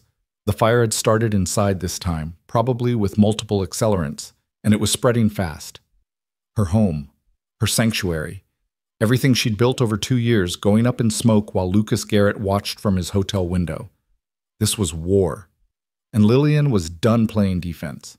The bucket brigade formed with practiced efficiency, but Lillian knew it was futile even before the first splash of water hit the flames. The fire had too much of a head start, was burning too hot and too fast. Within minutes, the front room was engulfed, black smoke pouring from every window and crack. My things, Lillian heard herself say, the words distant and hollow. Everything I own is in there. Cole's arm tightened around her waist. Things can be replaced. You can't. But could they? Could she replace the letters from her mother, the only photograph she had of her parents, the wedding ring her grandmother had given her on her deathbed? Could she replace 2 years of memories, of building a life from nothing, of proving to herself that she could survive? He did this, she said, her voice shaking with rage instead of tears. While I was sitting there talking to him, his men were here burning my house. He looked me in the eye and smiled and pretended to be civilized while destroying everything I have. I know. Cole's voice was rough with his own fury. And he's going to pay for it. How? Lillian turned to face him, aware that she was probably causing a scene, but beyond caring. How is he going to pay, Cole? He's too smart to get caught, too careful to leave evidence. He'll keep doing this, keep destroying piece after piece of our lives, until there's nothing left but ash and grief. Then we give him what he wants, Cole said quietly. The words hung between them, heavy with meaning. Lillian stared at him, trying to understand what he was suggesting, and felt her stomach drop when she realized. No, she said flatly. Absolutely not. It's the only way to end this. Lucas wants me, not you, not the town. I leave, draw him away from here, and get yourself killed in the process. That's your plan? Noble sacrifice? She laughed, bitter and sharp. I already told you I'm not interested in living safely without you. Did you think I was joking? Lillian, look around. Cole gestured at the burning house, at the crowd of people watching with varying degrees of sympathy and fear and poorly concealed resentment. This is what staying here means. More fires, more destruction, more danger for everyone. I can't. His voice cracked. I can't watch him destroy you. I'd rather die than see that. Then it's a good thing you don't get to make that choice alone. Lillian grabbed his face in both hands, forced him to meet her eyes. We're in this together, remember? You promised me that. No running, no sacrificing yourself, no heroic gestures that leave me behind to pick up the pieces. What else can I do? The anguish in his voice was raw and devastating. Tell me what to do, Lillian, because I'm out of ideas. She wanted to have an answer, wanted to be strong and certain and full of solutions. But all she had was rage and grief and the smoking ruins of everything she'd built.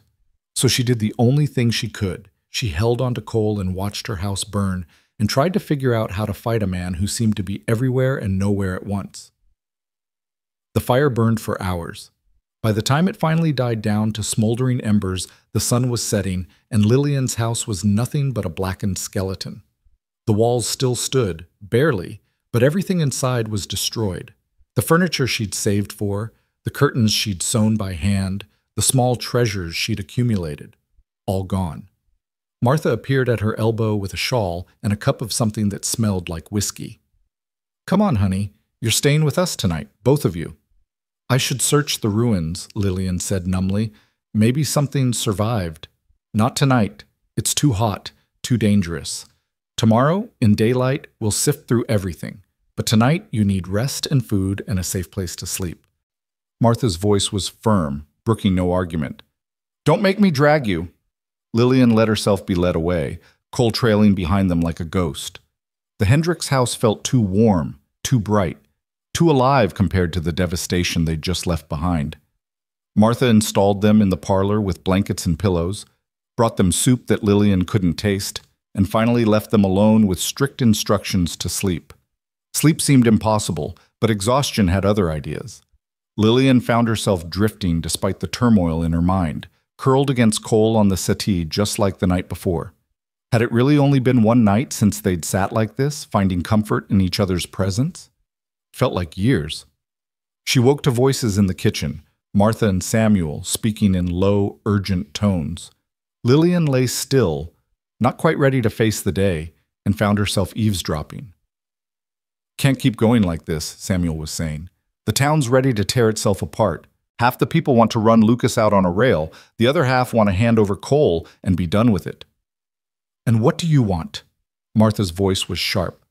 I want my family safe. I want to sleep at night without wondering if our house is going to be the next one to burn. I want... Samuel sighed. I want to do the right thing, Martha. I just don't know what that is anymore. The right thing is standing by our friends. Cole saved Lillian's life. That means something. It meant something before people started losing their property, before the whole town was living in fear. I'm not saying Cole's a bad man, but maybe he should go, just until this blows over. It won't blow over. Martha's voice was flat with certainty. Men like Lucas Garrett don't blow over. They escalate. If Cole leaves now, Lucas will just find another way to hurt him, and that way might involve hurting us to send a message. At least with Cole here, we can prepare, can fight back. Fight back how? We're shopkeepers and ranchers, not gunfighters. We can't take on an outlaw and his gang. Then we get help. Send for the marshal in Albuquerque, wire the territorial governor, do something other than cowering and hoping Lucas leaves us alone.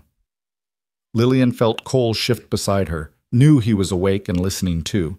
She turned her head to look at him and found him staring at the ceiling, his jaw tight with tension. They're afraid, she whispered. They should be.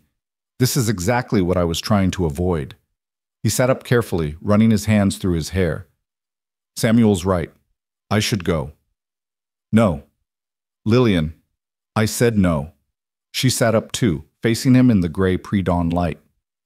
You leave. I leave with you. And before you argue, think about what that means. Lucas knows I matter to you. If we run together, we're still targets, just isolated ones without any support or backup. At least here we have people who care, people who'll help, people who are terrified and ready to turn on us. Some of them, Lillian conceded, but not all. Martha and Samuel are still with us. Tom Wexley, the mayor despite his bluster, dozens of others. We're not alone, Cole. Not yet. He looked like he wanted to argue, but footsteps in the hall cut off whatever he'd been about to say. Martha appeared in the doorway, already dressed for the day, her expression carefully neutral. You're awake? Good. There's coffee and breakfast in the kitchen. You should eat before... She hesitated. Before the town meeting. Lillian's stomach sank. What town meeting? Mayor called it for this morning, 8 o'clock at the church. Everyone's expected to attend. Martha's face was sympathetic but resigned. They're going to vote on what to do about the situation. About us, you mean, Cole said flatly. About the best way to protect the town. Which might mean asking you to leave, yes. But it also might mean organizing a proper defense, or sending for help, or any number of other options. Martha sat down across from them. You need to be there. You need to make them understand that running won't solve anything. Will they listen? Lillian asked. Some will.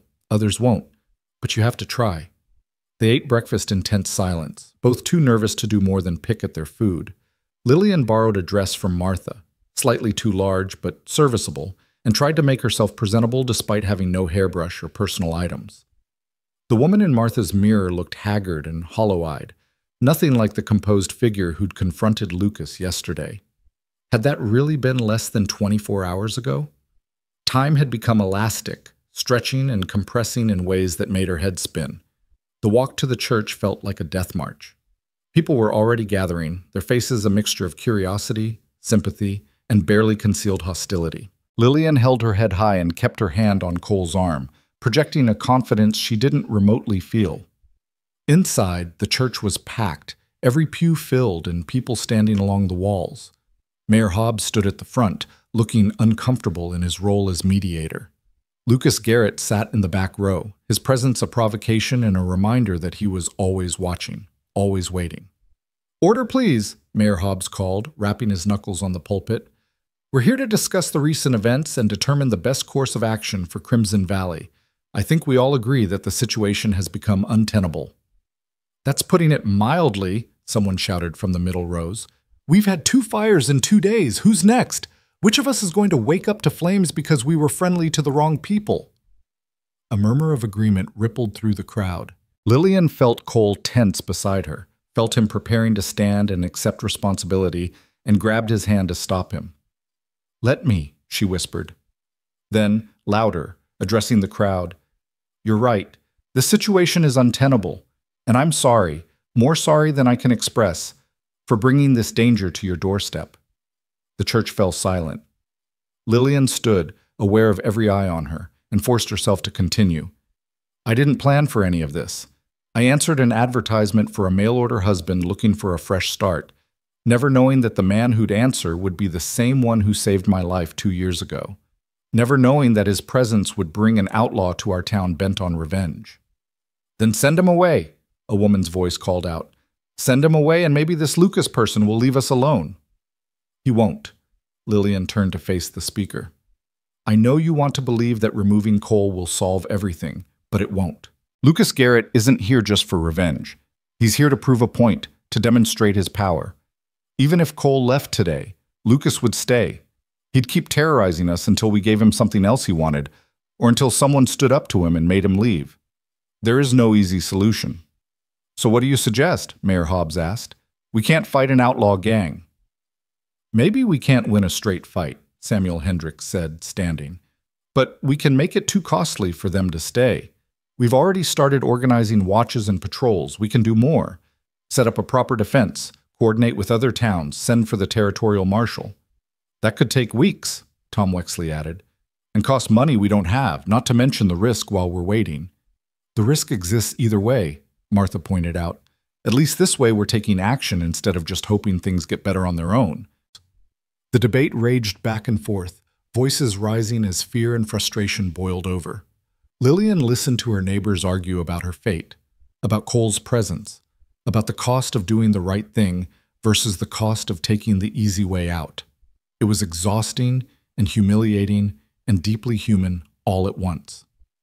Then Lucas stood, and the church fell silent.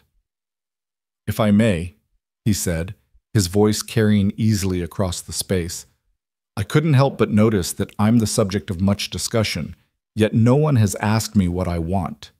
"We know what you want," Cole said sharply. "You want me dead." "Eventually, yes. But I'm a reasonable man. I'm willing to negotiate." Lucas smiled that cold, calculating smile. "Here's my offer. Cole Maddox faces me in a fair fight. Just him and me, guns at dawn, witnessed by the whole town. He wins, I leave Crimson Valley and never return. I win. Well," he shrugged, "problem solved either way." "No," Lillian said immediately. "Absolutely not. It's not your choice, Miss Hart, it's Cole's." Lucas's eyes glittered with amusement. "What do you say, Maddox? Man enough to face me without hiding behind your woman's skirts?" The provocation was obvious, deliberate, designed to goad Cole into accepting.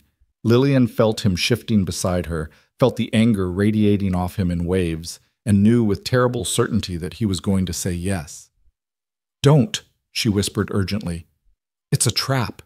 He'll cheat, or have his men waiting to shoot you, or—" "I accept," Cole said, his voice ringing out clear and strong. The church erupted, people shouting over each other, some approving, others protesting, everyone having an opinion. Lillian felt the world tilting sideways, felt her carefully maintained composure shattering into pieces. "You idiot!" she hissed at Cole. "You absolute idiot! This is exactly what he wants." "It's the only way to end it," Cole said. and the resignation in his voice broke her heart. Lucas won't stop until one of us is dead. Better to face him on terms I can control than wait for him to burn down the whole town around us. Terms you can control? He just dictated every single term, Lillian wanted to scream, to shake him, to make him see reason. Dawn? That gives him all night to set up whatever trap he's planning. Guns? He's probably faster than you. Witnessed by the town? That means his men will be here too, ready to finish the job if somehow you manage to win. Then what would you have me do? Cole grabbed her shoulders, his face inches from hers. Tell me, Lillian, give me another option that doesn't involve more innocent people getting hurt. She couldn't. That was the terrible truth of it. Every option she could think of involved either Cole running, which would just prolong the inevitable, or the town banding together to fight, which could result in dozens of casualties. At least this way, the violence would be contained to two people who'd chosen it. Except she hadn't chosen it. She'd been given no choice at all. Fine, she said, her voice cold with fury. But I have conditions too. Lucas raised an eyebrow. You're not part of this negotiation, Miss Hart. The hell I'm not. You want your duel? Fine. But it happens in the middle of Main Street, with clear lines of sight in all directions. No buildings for your men to hide in, no cover for ambush, and you and Cole both get searched before the fight to make sure neither of you has any hidden weapons. Lillian, Cole started.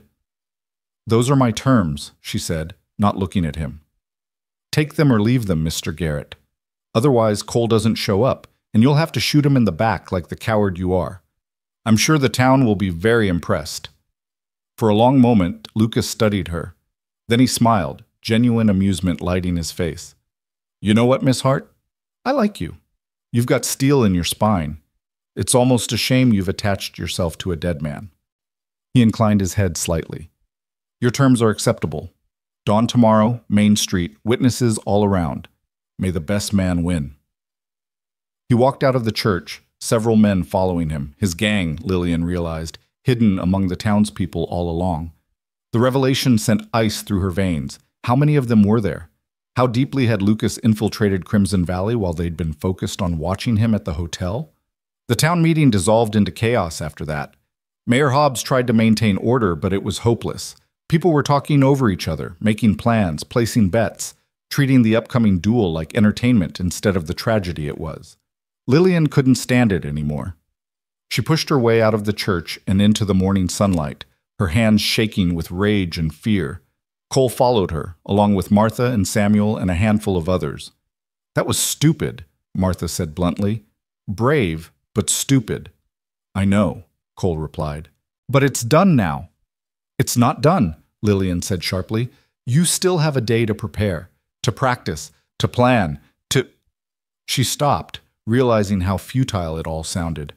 To give yourself a fighting chance. I've been in gunfights before. I know what I'm doing. Against outlaws attacking stagecoaches, not against someone who's had weeks to prepare and probably cheats. She turned to face him fully. When was the last time you actually practiced drawing? Not in a fight, not under pressure, but actually took the time to work on your speed and accuracy? Cole's silence was answer enough. That's what I thought. Lillian looked at Samuel.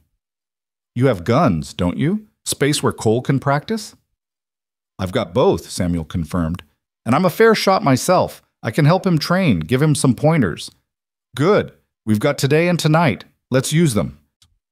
They spent the rest of the morning and well into the afternoon at Samuel's property, which was far enough from town to muffle the sound of gunshots.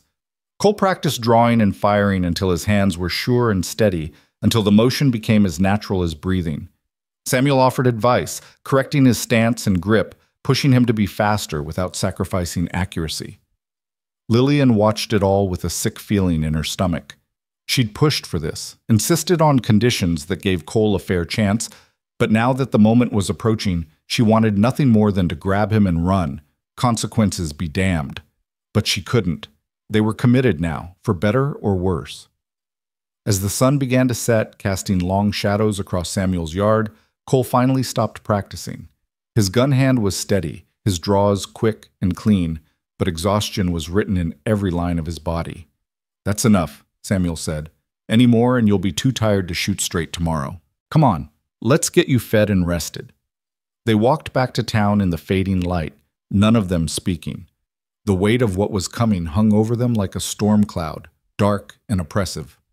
Lillian kept sneaking glances at Cole, memorizing the details of his face, the scar through his eyebrow, the line of his jaw, the way his eyes crinkled slightly at the corners when he almost smiled. Tomorrow, he might be dead. The thought kept circling through her mind like a vulture, persistent and awful. She'd survived the massacre, survived abandonment, survived building a life from nothing, but she didn't think she could survive losing Cole. Martha had dinner waiting when they returned, a proper meal with roast chicken and vegetables and fresh bread. Lillian forced herself to eat, knowing she'd need her strength for whatever came next, but everything tasted like ash. After dinner, Martha tactfully suggested that she and Samuel needed to check on something at the general store, leaving Cole and Lillian alone in the parlor. The house felt too quiet, the silence broken only by the ticking of the clock and the distant sounds of the town preparing for tomorrow's spectacle. "You should sleep," Lillian said, not looking at him. "You need to be rested. So should you." "I won't be able to, not tonight." She finally met his eyes. "I'm too angry."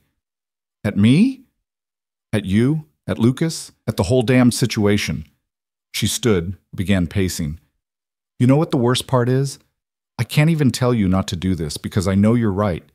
This is the only way to end it without the whole town paying the price. But that doesn't make it easier to accept." Cole crossed to her, stopping her restless movement with gentle hands on her shoulders. "I'm going to win, Lillian." "You can't promise that." "Yes, I can. Because I have something to fight for now." He cupped her face in his hands. "I spent 2 years running, just trying to survive. But now I have you, and a future I actually want to live for. That makes me dangerous in ways Lucas can't anticipate." "Or it makes you vulnerable," Lillian whispered. "Fear of losing something can make you hesitate at the wrong moment." "Then I'll have to make sure I don't hesitate." He kissed her softly, gently, like she was something precious that might break. "I love you. Whatever happens tomorrow, I need you to remember that." "Don't." Tears were streaming down her face now. "Don't say goodbye. We're not there yet." "I'm not saying goodbye. I'm saying I love you, and I'm going to win. And then we're going to get married and build a new house and live the life we should have had all along." He smiled, and it almost reached his eyes. "That's not goodbye, Lillian. That's a promise." She wanted to believe him, wanted to have faith that tomorrow would end with Cole alive and Lucas defeated and their future stretching out bright and hopeful before them. But faith felt like a luxury she couldn't afford, not when she'd seen too many good people die for no reason at all. So instead of arguing, instead of trying to find the right words, she kissed him, poured everything she felt, love and fear and desperate hope, into that kiss, trying to memorize the taste of him, the feel of his arms around her, the way he held her like she was the most important thing in his world. They stayed like that for a long time, holding on to each other as the night deepened around them. Somewhere in town, Lucas Garrett was probably sleeping soundly, confident in his victory. But here, in the borrowed parlor of the Hendricks house, 2 people clung to each other and tried to find courage for what was coming. Eventually, Martha and Samuel returned, and the spell was broken. They went through the motions of preparing for bed, though no one expected to sleep.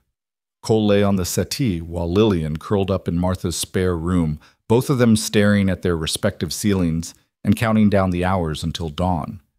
Lillian must have dozed eventually because she woke to Martha shaking her shoulder gently. "It's time, honey. Sun's about to come up." She dressed in borrowed clothes again, Martha's second-best dress, dark and practical.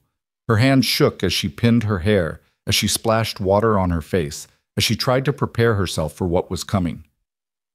Through the window, she could see people already gathering on Main Street, claiming the best viewing positions like they were attending a play instead of a potential execution.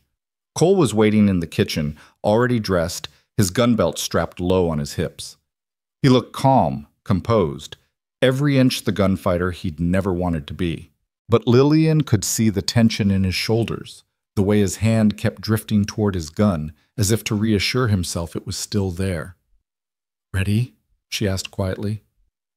"As I'll ever be."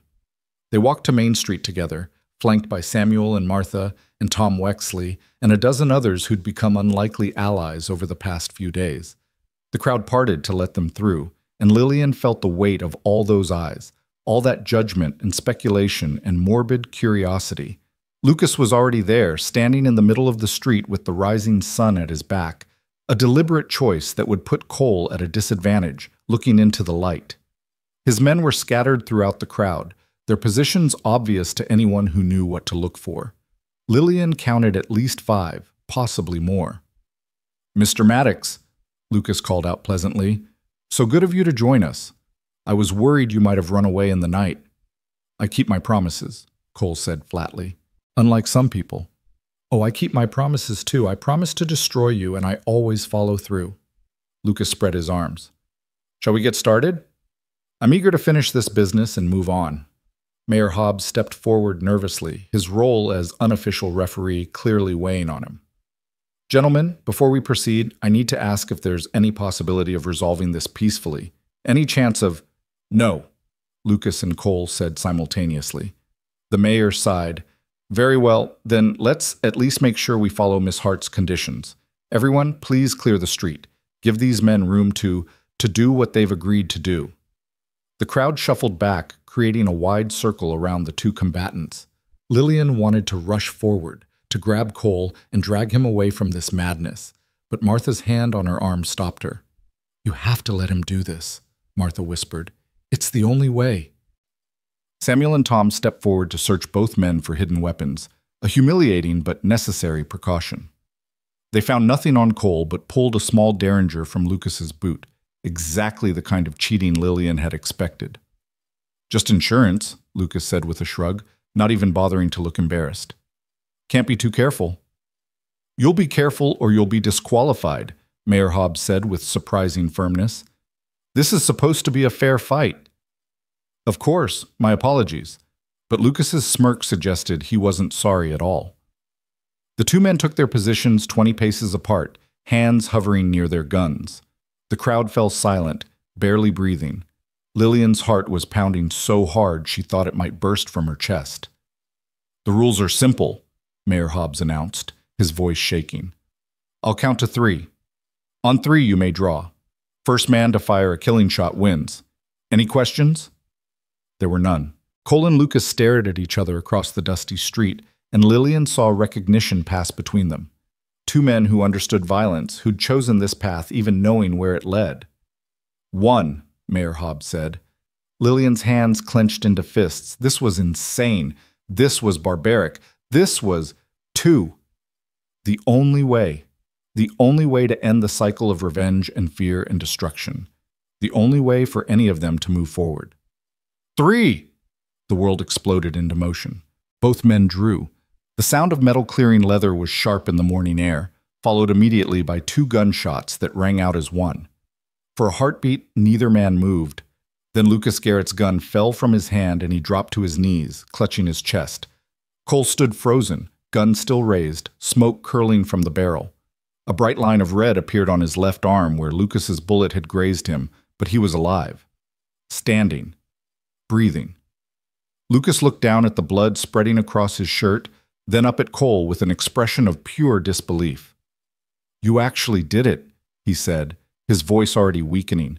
"You actually beat me." "I had more to lose," Cole replied quietly. Lucas laughed, a wet, bubbling sound. "That's where you're wrong, Maddox. I had everything to lose. My brother was all I had left." He swayed, struggling to stay upright.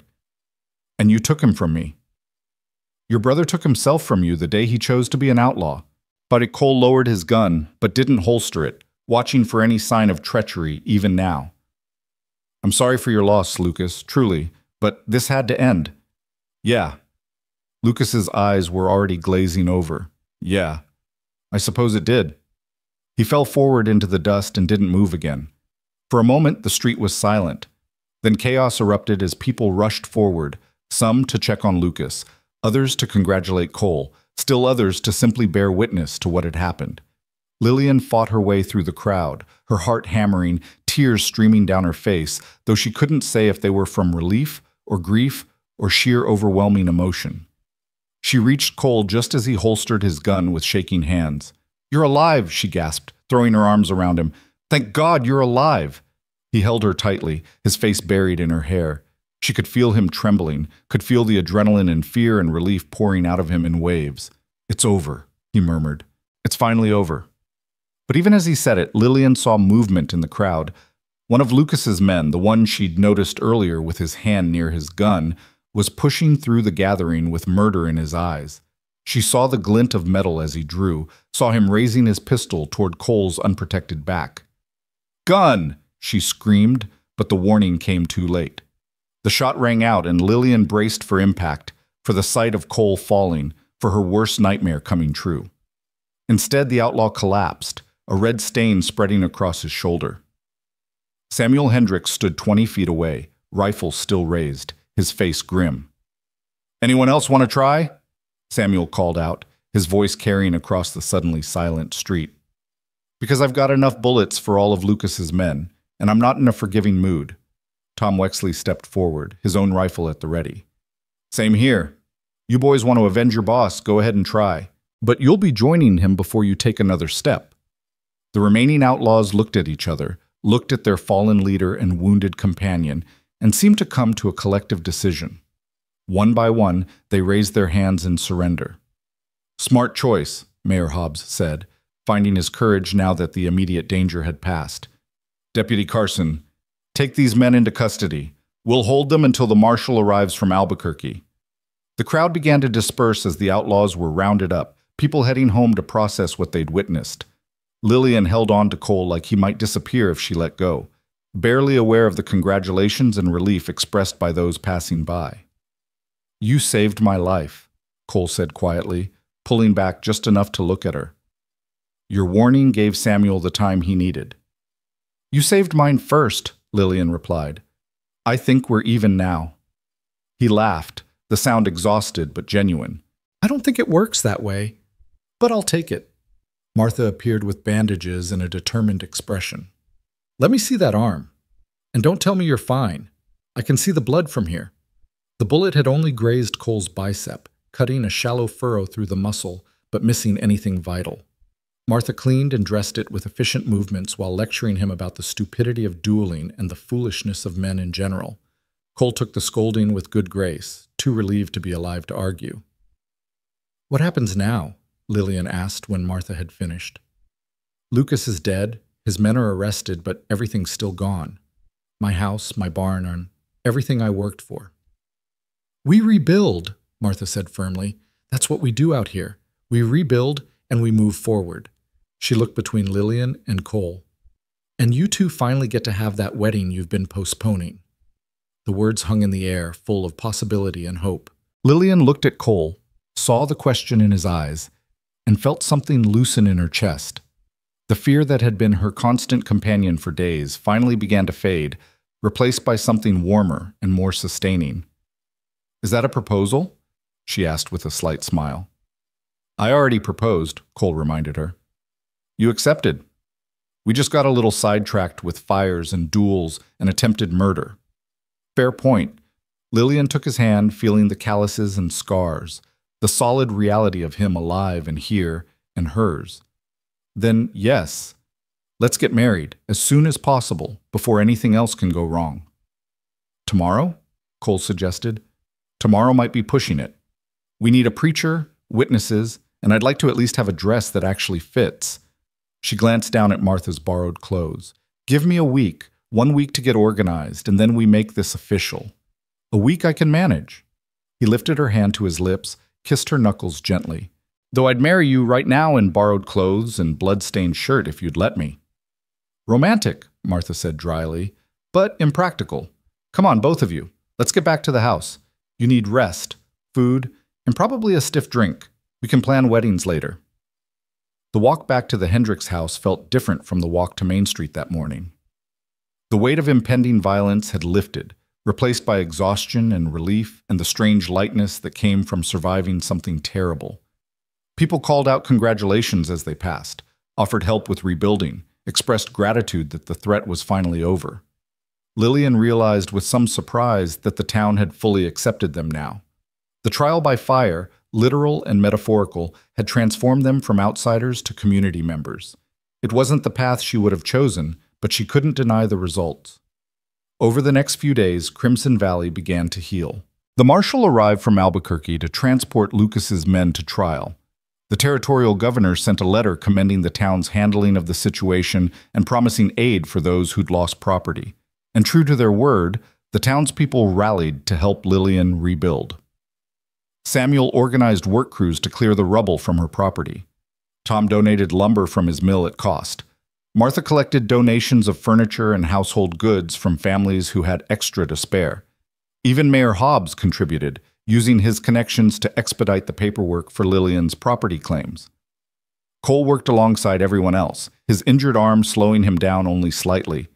Lillian watched him interact with the townspeople, joking with Samuel, accepting advice from Tom, patiently explaining construction techniques to curious children, and saw him becoming part of the community in a way that wouldn't have been possible before. The violence had marked him, but it had also proven his character.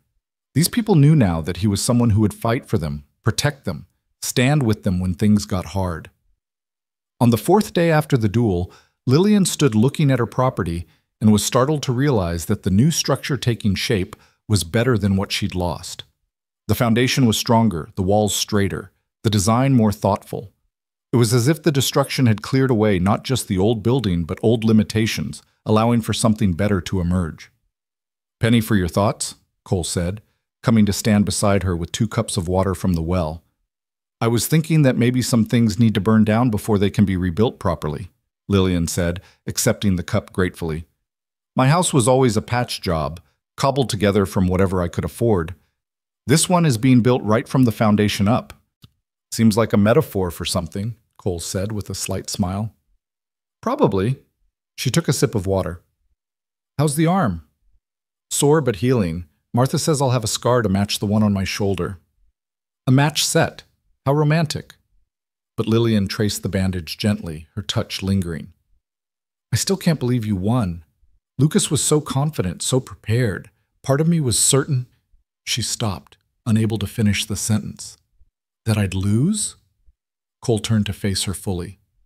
"I was certain too, right up until Mayor Hobbs said 3. But then I looked across that street and saw Lucas, and I realized something. He was fighting to avenge the past. I was fighting to protect the future. That gave me an edge he couldn't match." "Philosophy won the gunfight?" "Love won the gunfight," Cole corrected. "Love and determination, and Samuel's excellent coaching." He set down his cup and took both her hands in his. "I meant what I said before. I'm done running, done looking over my shoulder, done letting the past control my future. I want to build something here with you, something permanent and real and worth fighting for." Lillian felt tears prick her eyes. "A house? A home, a life, a family, if you'll have me." He pulled her closer. "I know I'm not much of a prize. I'm a drifter with a violent past and not much money to my name. But I love you, Lillian Hart, and I promise to spend every day of the rest of my life trying to deserve you." "You already deserve me," she said softly. "You saved my life, stood by me through fires and threats and the worst days I've ever experienced, and you never once made me feel like I was something to be protected instead of someone to be partnered with. That's worth more than money or status or any of the things I thought I wanted when I was younger." She kissed him then, there in the ruins of her old life and the beginnings of her new one, surrounded by the sounds of construction and community. It was perfect in its imperfection, real in a way her old dreams had never been. When they broke apart, Samuel was calling Cole back to help with the roof beams, and Martha was waving Lillian over to discuss kitchen layouts. They separated reluctantly, returning to the work of building, but the promise hung between them like a golden thread connecting past to future. The week passed in a blur of activity. Lillian's house took shape with remarkable speed, the community working with the focused efficiency of people who'd raised more than one barn or building in their time. By the 6th day, the structure was largely complete, a small but solid house with 2 bedrooms, a proper kitchen, and a parlor that caught the morning light.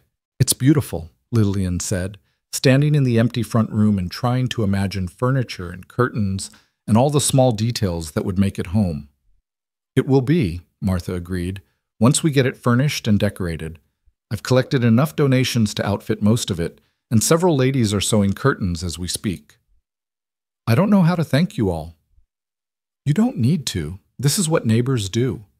Martha squeezed her shoulder. Besides, we're all looking forward to the wedding. It's been too long since this town had something to celebrate instead of fear. The wedding. Lillian had been so focused on the house that she'd almost forgotten about the actual ceremony. Almost, but not quite. In quiet moments, she found herself thinking about what it would mean to stand before the community and pledge her life to Cole's, to take the final step from solitary survivor to beloved wife. It terrified her almost as much as it thrilled her. The day before the wedding, the territorial marshal returned with news. Lucas's men had been tried and sentenced, some to prison, others to hang, depending on their crimes. The Garrett gang was officially disbanded, its members scattered or incarcerated. The bounty on Cole's head had been formally removed, his testimony and assistance in bringing the gang to justice earning him a full pardon for any outstanding warrants. "You're free," the marshal told Cole as they stood on the porch of the new house. "Legally and completely free. No more running, no more looking over your shoulder. You've earned a fresh start." Cole looked stunned, like he couldn't quite believe it. "Just like that?" "Just like that." The governor himself signed the order. The marshal tipped his hat. "Congratulations, Mr. Maddox, and good luck with the wedding tomorrow. I hope you and Miss Hart have many happy years together." After he left, Cole sat down hard on the porch steps, his face buried in his hands. Lillian sat beside him, wrapping an arm around his shoulders. "Are you all right?" she asked quietly. "I don't know," he admitted. "For 2 years I've been defined by running, by the threat hanging over my head, and now it's just gone. I don't know who I am without it." "You're Cole Maddox," Lillian said firmly. "The man who saved my life. The man who stood up to outlaws and dueled at dawn and helped build a house with his injured arm because he was too stubborn to rest. The man I'm going to marry tomorrow, assuming you don't get cold feet." He looked up at her, eyes suspiciously bright. "No chance of that. You're stuck with me now." "Good." She leaned her head on his shoulder. "Because I have plans for us. Big plans. We're going to finish this house, get married, maybe start a family if we're lucky. You'll find work, probably with Tom at the mill, since you're good with your hands. We'll become boring, respectable members of society." "Boring sounds perfect," Cole said with feeling. "I've had enough excitement to last a lifetime." They sat like that as the sun set, painting the sky in shades of orange and pink and gold. Tomorrow would bring the wedding, and after that a whole future stretching out before them, full of possibility and promise. But for now they simply sat together, alive and safe and home. The wedding day dawned clear and beautiful, the kind of perfect spring morning that seemed designed for new beginnings.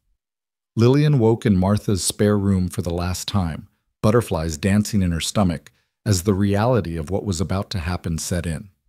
Martha helped her dress in a gown that had been cobbled together from donations and alterations, white muslin with blue ribbons, simple but lovely. Lillian's hair was pinned up with wildflowers that some of the town's children had gathered that morning, and Martha's mother's pearl earrings completed the ensemble. "You look beautiful," Martha said, her eyes suspiciously bright. "Cole's going to forget how to speak when he sees you." "Let's hope he remembers his vows at least," Lillian said, trying for humor despite her nerves. The church was packed when they arrived. Nearly the entire town crammed into the pews. Lillian paused at the entrance, suddenly overwhelmed by the sea of faces, by the weight of what she was about to promise. Then she saw Cole standing at the front beside the preacher, and everything else faded away. He wore a new suit, another gift from the community, and looked uncomfortable but determined in the formal clothing. But his face when he saw her transformed into something soft and wondering, like he couldn't quite believe she was real. Lillian walked down the aisle with her head high and her hand on Samuel's arm. He'd volunteered to give her away since she had no family present. Each step felt monumental, carrying her away from the woman she'd been and toward the woman she was becoming. When she reached the front, Cole took her hand and didn't let go. The preacher began the ceremony, familiar words about love and commitment and the joining of two souls. Lillian heard them as if from a distance, too focused on Cole's face, on the way he was looking at her like she'd hung the moon and stars. "Do you, Cole Maddox, take this woman to be your lawfully wedded wife, To have and to hold from this day forward, for better or for worse, for richer or for poorer, in sickness and in health, until death do you part? I do, Cole said, his voice strong and clear. And do you, Lillian Hart, take this man to be your lawfully wedded husband, to have and to hold from this day forward, for better or for worse, for richer or for poorer, in sickness and in health, until death do you part. Lillian thought about everything they'd been through to reach this moment. The massacre, the years of loneliness, the fires and threats and fear. She thought about Cole appearing on her porch like an answer to a prayer she hadn't known she'd made. She thought about his courage and his guilt, and the way he'd fought for her even when she'd insisted she didn't need protecting. I do, she said, and meant it with every fiber of her being. The preacher smiled. Then by the power vested in me by the territory of New Mexico, I now pronounce you husband and wife. Cole, you may kiss your bride. Cole cupped her face in his hands, gentle and reverent, and kissed her while the church erupted in applause and cheers. Lillian kissed him back, pouring 2 years of waiting and wanting and choosing each other over and over into that single moment. When they broke apart, both breathless and smiling, the preacher raised his hands for quiet. Ladies and gentlemen, may I present Mr. and Mrs. Cole Maddox. More applause, more cheering. Lillian felt Cole's arm around her waist, felt the solid reality of being married, of having chosen this man and this life and this future. It was terrifying and exhilarating and absolutely right. The reception was held in the town square, tables laden with food that families had contributed, music from a makeshift band of local musicians, and enough goodwill to make Lillian's heart ache. People who'd been strangers or mere acquaintances weeks ago now embraced her as family, welcomed Cole as one of their own, and celebrated the union as if it were their own happiness at stake. Mayor Hobbs made a speech, naturally, full of platitudes about love conquering all and the strength of community. Samuel offered a toast that had everyone laughing and crying in equal measure. Martha pulled Lillian aside at one point to whisper that the community had taken up a collection to help furnish the new house, presenting her with a purse heavy with coins. We can't accept this, Lillian protested. You've all done so much already. You can and you will, Martha said firmly. Consider it a wedding gift from all of us. We take care of our own, Lillian, and like it or not, you're ours now. As the sun began to set and the party showed no signs of slowing, Cole pulled Lillian aside for a moment of relative privacy behind the church. Happy? He asked, tucking a loose strand of hair behind her ear. Deliriously, she admitted, though I keep waiting for something to go wrong. It seems too good to be true. It's not too good. It's exactly what we both fought for. He kissed her forehead. We earned this, Lillian, every moment of happiness, every peaceful day. We survived, and now we get to live. I like the sound of that. She wrapped her arms around his waist, resting her head against his chest. Living, together, in our own home with our own future. Speaking of which, the house should be ready to move into tomorrow. Martha and the ladies finished furnishing it this afternoon while we were at the ceremony. Apparently they wanted to surprise us. They succeeded. Lillian laughed. I don't know whether to be touched or overwhelmed. Both seems appropriate. Cole's arms tightened around her. Thank you. For what? For being brave enough to answer that advertisement. For not sending me away when you could have. For standing by me through everything. For choosing this life, and me, even when it would have been easier to run. He pulled back to look at her. I don't deserve you, Lillian Maddox, but I promise to spend the rest of my life trying to. You already deserve me, she said, echoing her words from days before. And I you. We're equals in this, Cole. Partners. That's what makes it work. They stood like that as the celebration continued without them. Two people who'd found each other against impossible odds and chosen to build something beautiful from the ashes of their separate pasts. The future stretched before them, unknown and exciting, and theirs to shape. The next morning, they moved into their new house. True to Cole's word, it was fully furnished, a bed in the main bedroom, a small table in the kitchen, chairs and a settee in the parlor, even curtains on the windows. Lillian walked through each room in wonder, touching the simple furnishings and marveling at how quickly a house could become a home with the right people in it. "What do you think?" Cole asked, watching her reaction carefully. "I think it's perfect," she said honestly. "Not fancy, not grand, but perfect for us." They spent the day settling in, organizing their few belongings and christening each room with their presence. It was domestic and ordinary and absolutely wonderful after so much chaos and fear. By evening, they were exhausted but content, sitting on their new porch and watching the sun set over Crimson Valley. "Do you ever think about that day?" Lillian asked quietly. "The massacre. How different things would be if it had never happened." "Sometimes," Cole admitted, "but I try not to dwell on it. That day was terrible, and I wish those people hadn't died. But it also brought me to you, eventually, and I can't regret that, even knowing the cost. I used to have nightmares about it. Every night for months I'd wake up hearing gunshots and screaming." Lillian leaned against his shoulder. "But lately when I dream about that day, I don't dream about the violence. I dream about you, about the moment I saw you and knew I was going to survive. You would have survived anyway. You're stronger than you give yourself credit for." "Maybe, but I wouldn't have thrived. I wouldn't have built a life here, wouldn't have found the courage to take risks, wouldn't have become the person I am now. You gave me that, Cole, not just by saving my life, but by showing me what it meant to fight for something worth having." He was quiet for a long moment, and when he spoke, his voice was rough with emotion. "I spent 2 years running from that day, trying to forget it, treating it like a curse. But maybe it was the opposite. Maybe it was the best thing that ever happened to me, because it led me here. To you. To home." Lillian turned to kiss him, soft and sweet and full of promise. "Then I guess we both got our fresh start after all. Just not the way either of us expected." "The best things never are," Cole said, and kissed her back. Over the following weeks and months, they settled into married life with surprising ease. Cole found work at Tom's mill, his skill with his hands and natural strength making him valuable. Lillian returned to her laundry and mending work, but now with a partner to share the burdens and joys of daily life. They made friends, became pillars of the small community, and slowly built the kind of life that neither had dared dream of during their years of loneliness. The scars remained, of course. Lillian still occasionally woke from nightmares of fire and gunshots. Cole still tensed when strangers rode into town, his hand instinctively moving toward a gun he no longer wore. But they faced those moments together, drawing strength from each other and from the life they'd built.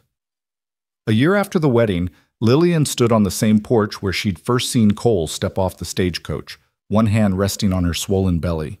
The baby was due in 2 months, a tangible symbol of their future together. Cole would be home soon from the mill, and Martha was coming over for dinner, and tomorrow they'd planned to visit the new schoolhouse where Lillian had just been hired as the teacher's assistant. It was an ordinary life, quiet and peaceful, and everything she'd never known she wanted. The woman who'd answered that mail-order husband advertisement seemed like a stranger now, lonely and desperate, and convinced she needed saving. This woman, this Lillian, knew better. She'd saved herself, with help from a man who'd respected her enough to stand beside her instead of in front of her. She heard hoofbeats and looked up to see Cole riding home on the horse they'd bought together last month. He waved when he saw her, his face breaking into the smile he reserved just for her, and she waved back. He couldn't be her mail-order husband, she thought with amusement, remembering her shocked words from that first day. He was so much more than that. He was her partner, her love, her home. He was the man who'd saved her life, and then let her save his in return. He was proof that sometimes the worst days could lead to the best futures, that love could bloom in the ruins of tragedy, and that fresh starts were possible even when the past tried desperately to hold on. Cole dismounted and jogged up the porch steps, kissing her soundly before placing a gentle hand on her belly. "How are my 2 favorite people?" "Your favorite person is fine," Lillian said, covering his hand with hers. "Your other favorite person is kicking like a mule and making me crave pickles at odd hours." He laughed. "I'll add pickles to the shopping list. Anything else you need?" "Just this," she said, gesturing to the house, the town, the life they'd built. "Just you and me and whatever comes next. That I can definitely provide." He kissed her again, soft and lingering. "I love you, Mrs. Maddox." "I love you too," she whispered against his lips. "Thank you for saving my life." "Thank you for saving mine right back." They stood on the porch as the sun set over Crimson Valley, two people who'd found each other against impossible odds and built something beautiful from the ashes. The future stretched before them, full of possibility and promise, and for the first time in either of their lives, neither was afraid of what it might hold. Because they'd face it together, the way they faced everything else. As equals. As partners. As two souls who'd been lost and alone until fate, disguised as a mail-order husband advertisement and a stagecoach massacre, had brought them together. It wasn't the story Lillian had expected to tell when she'd written that advertisement. It was better. Messier, more dangerous, more real, but infinitely better. And as she felt her baby kick beneath her hand and her husband's arms around her, and the warm New Mexico breeze on her face, she sent up a silent prayer of thanks for every twist and turn that had led her to this moment. The door she'd never expected to open had led her home, and that, she thought with a smile, was the greatest gift of all.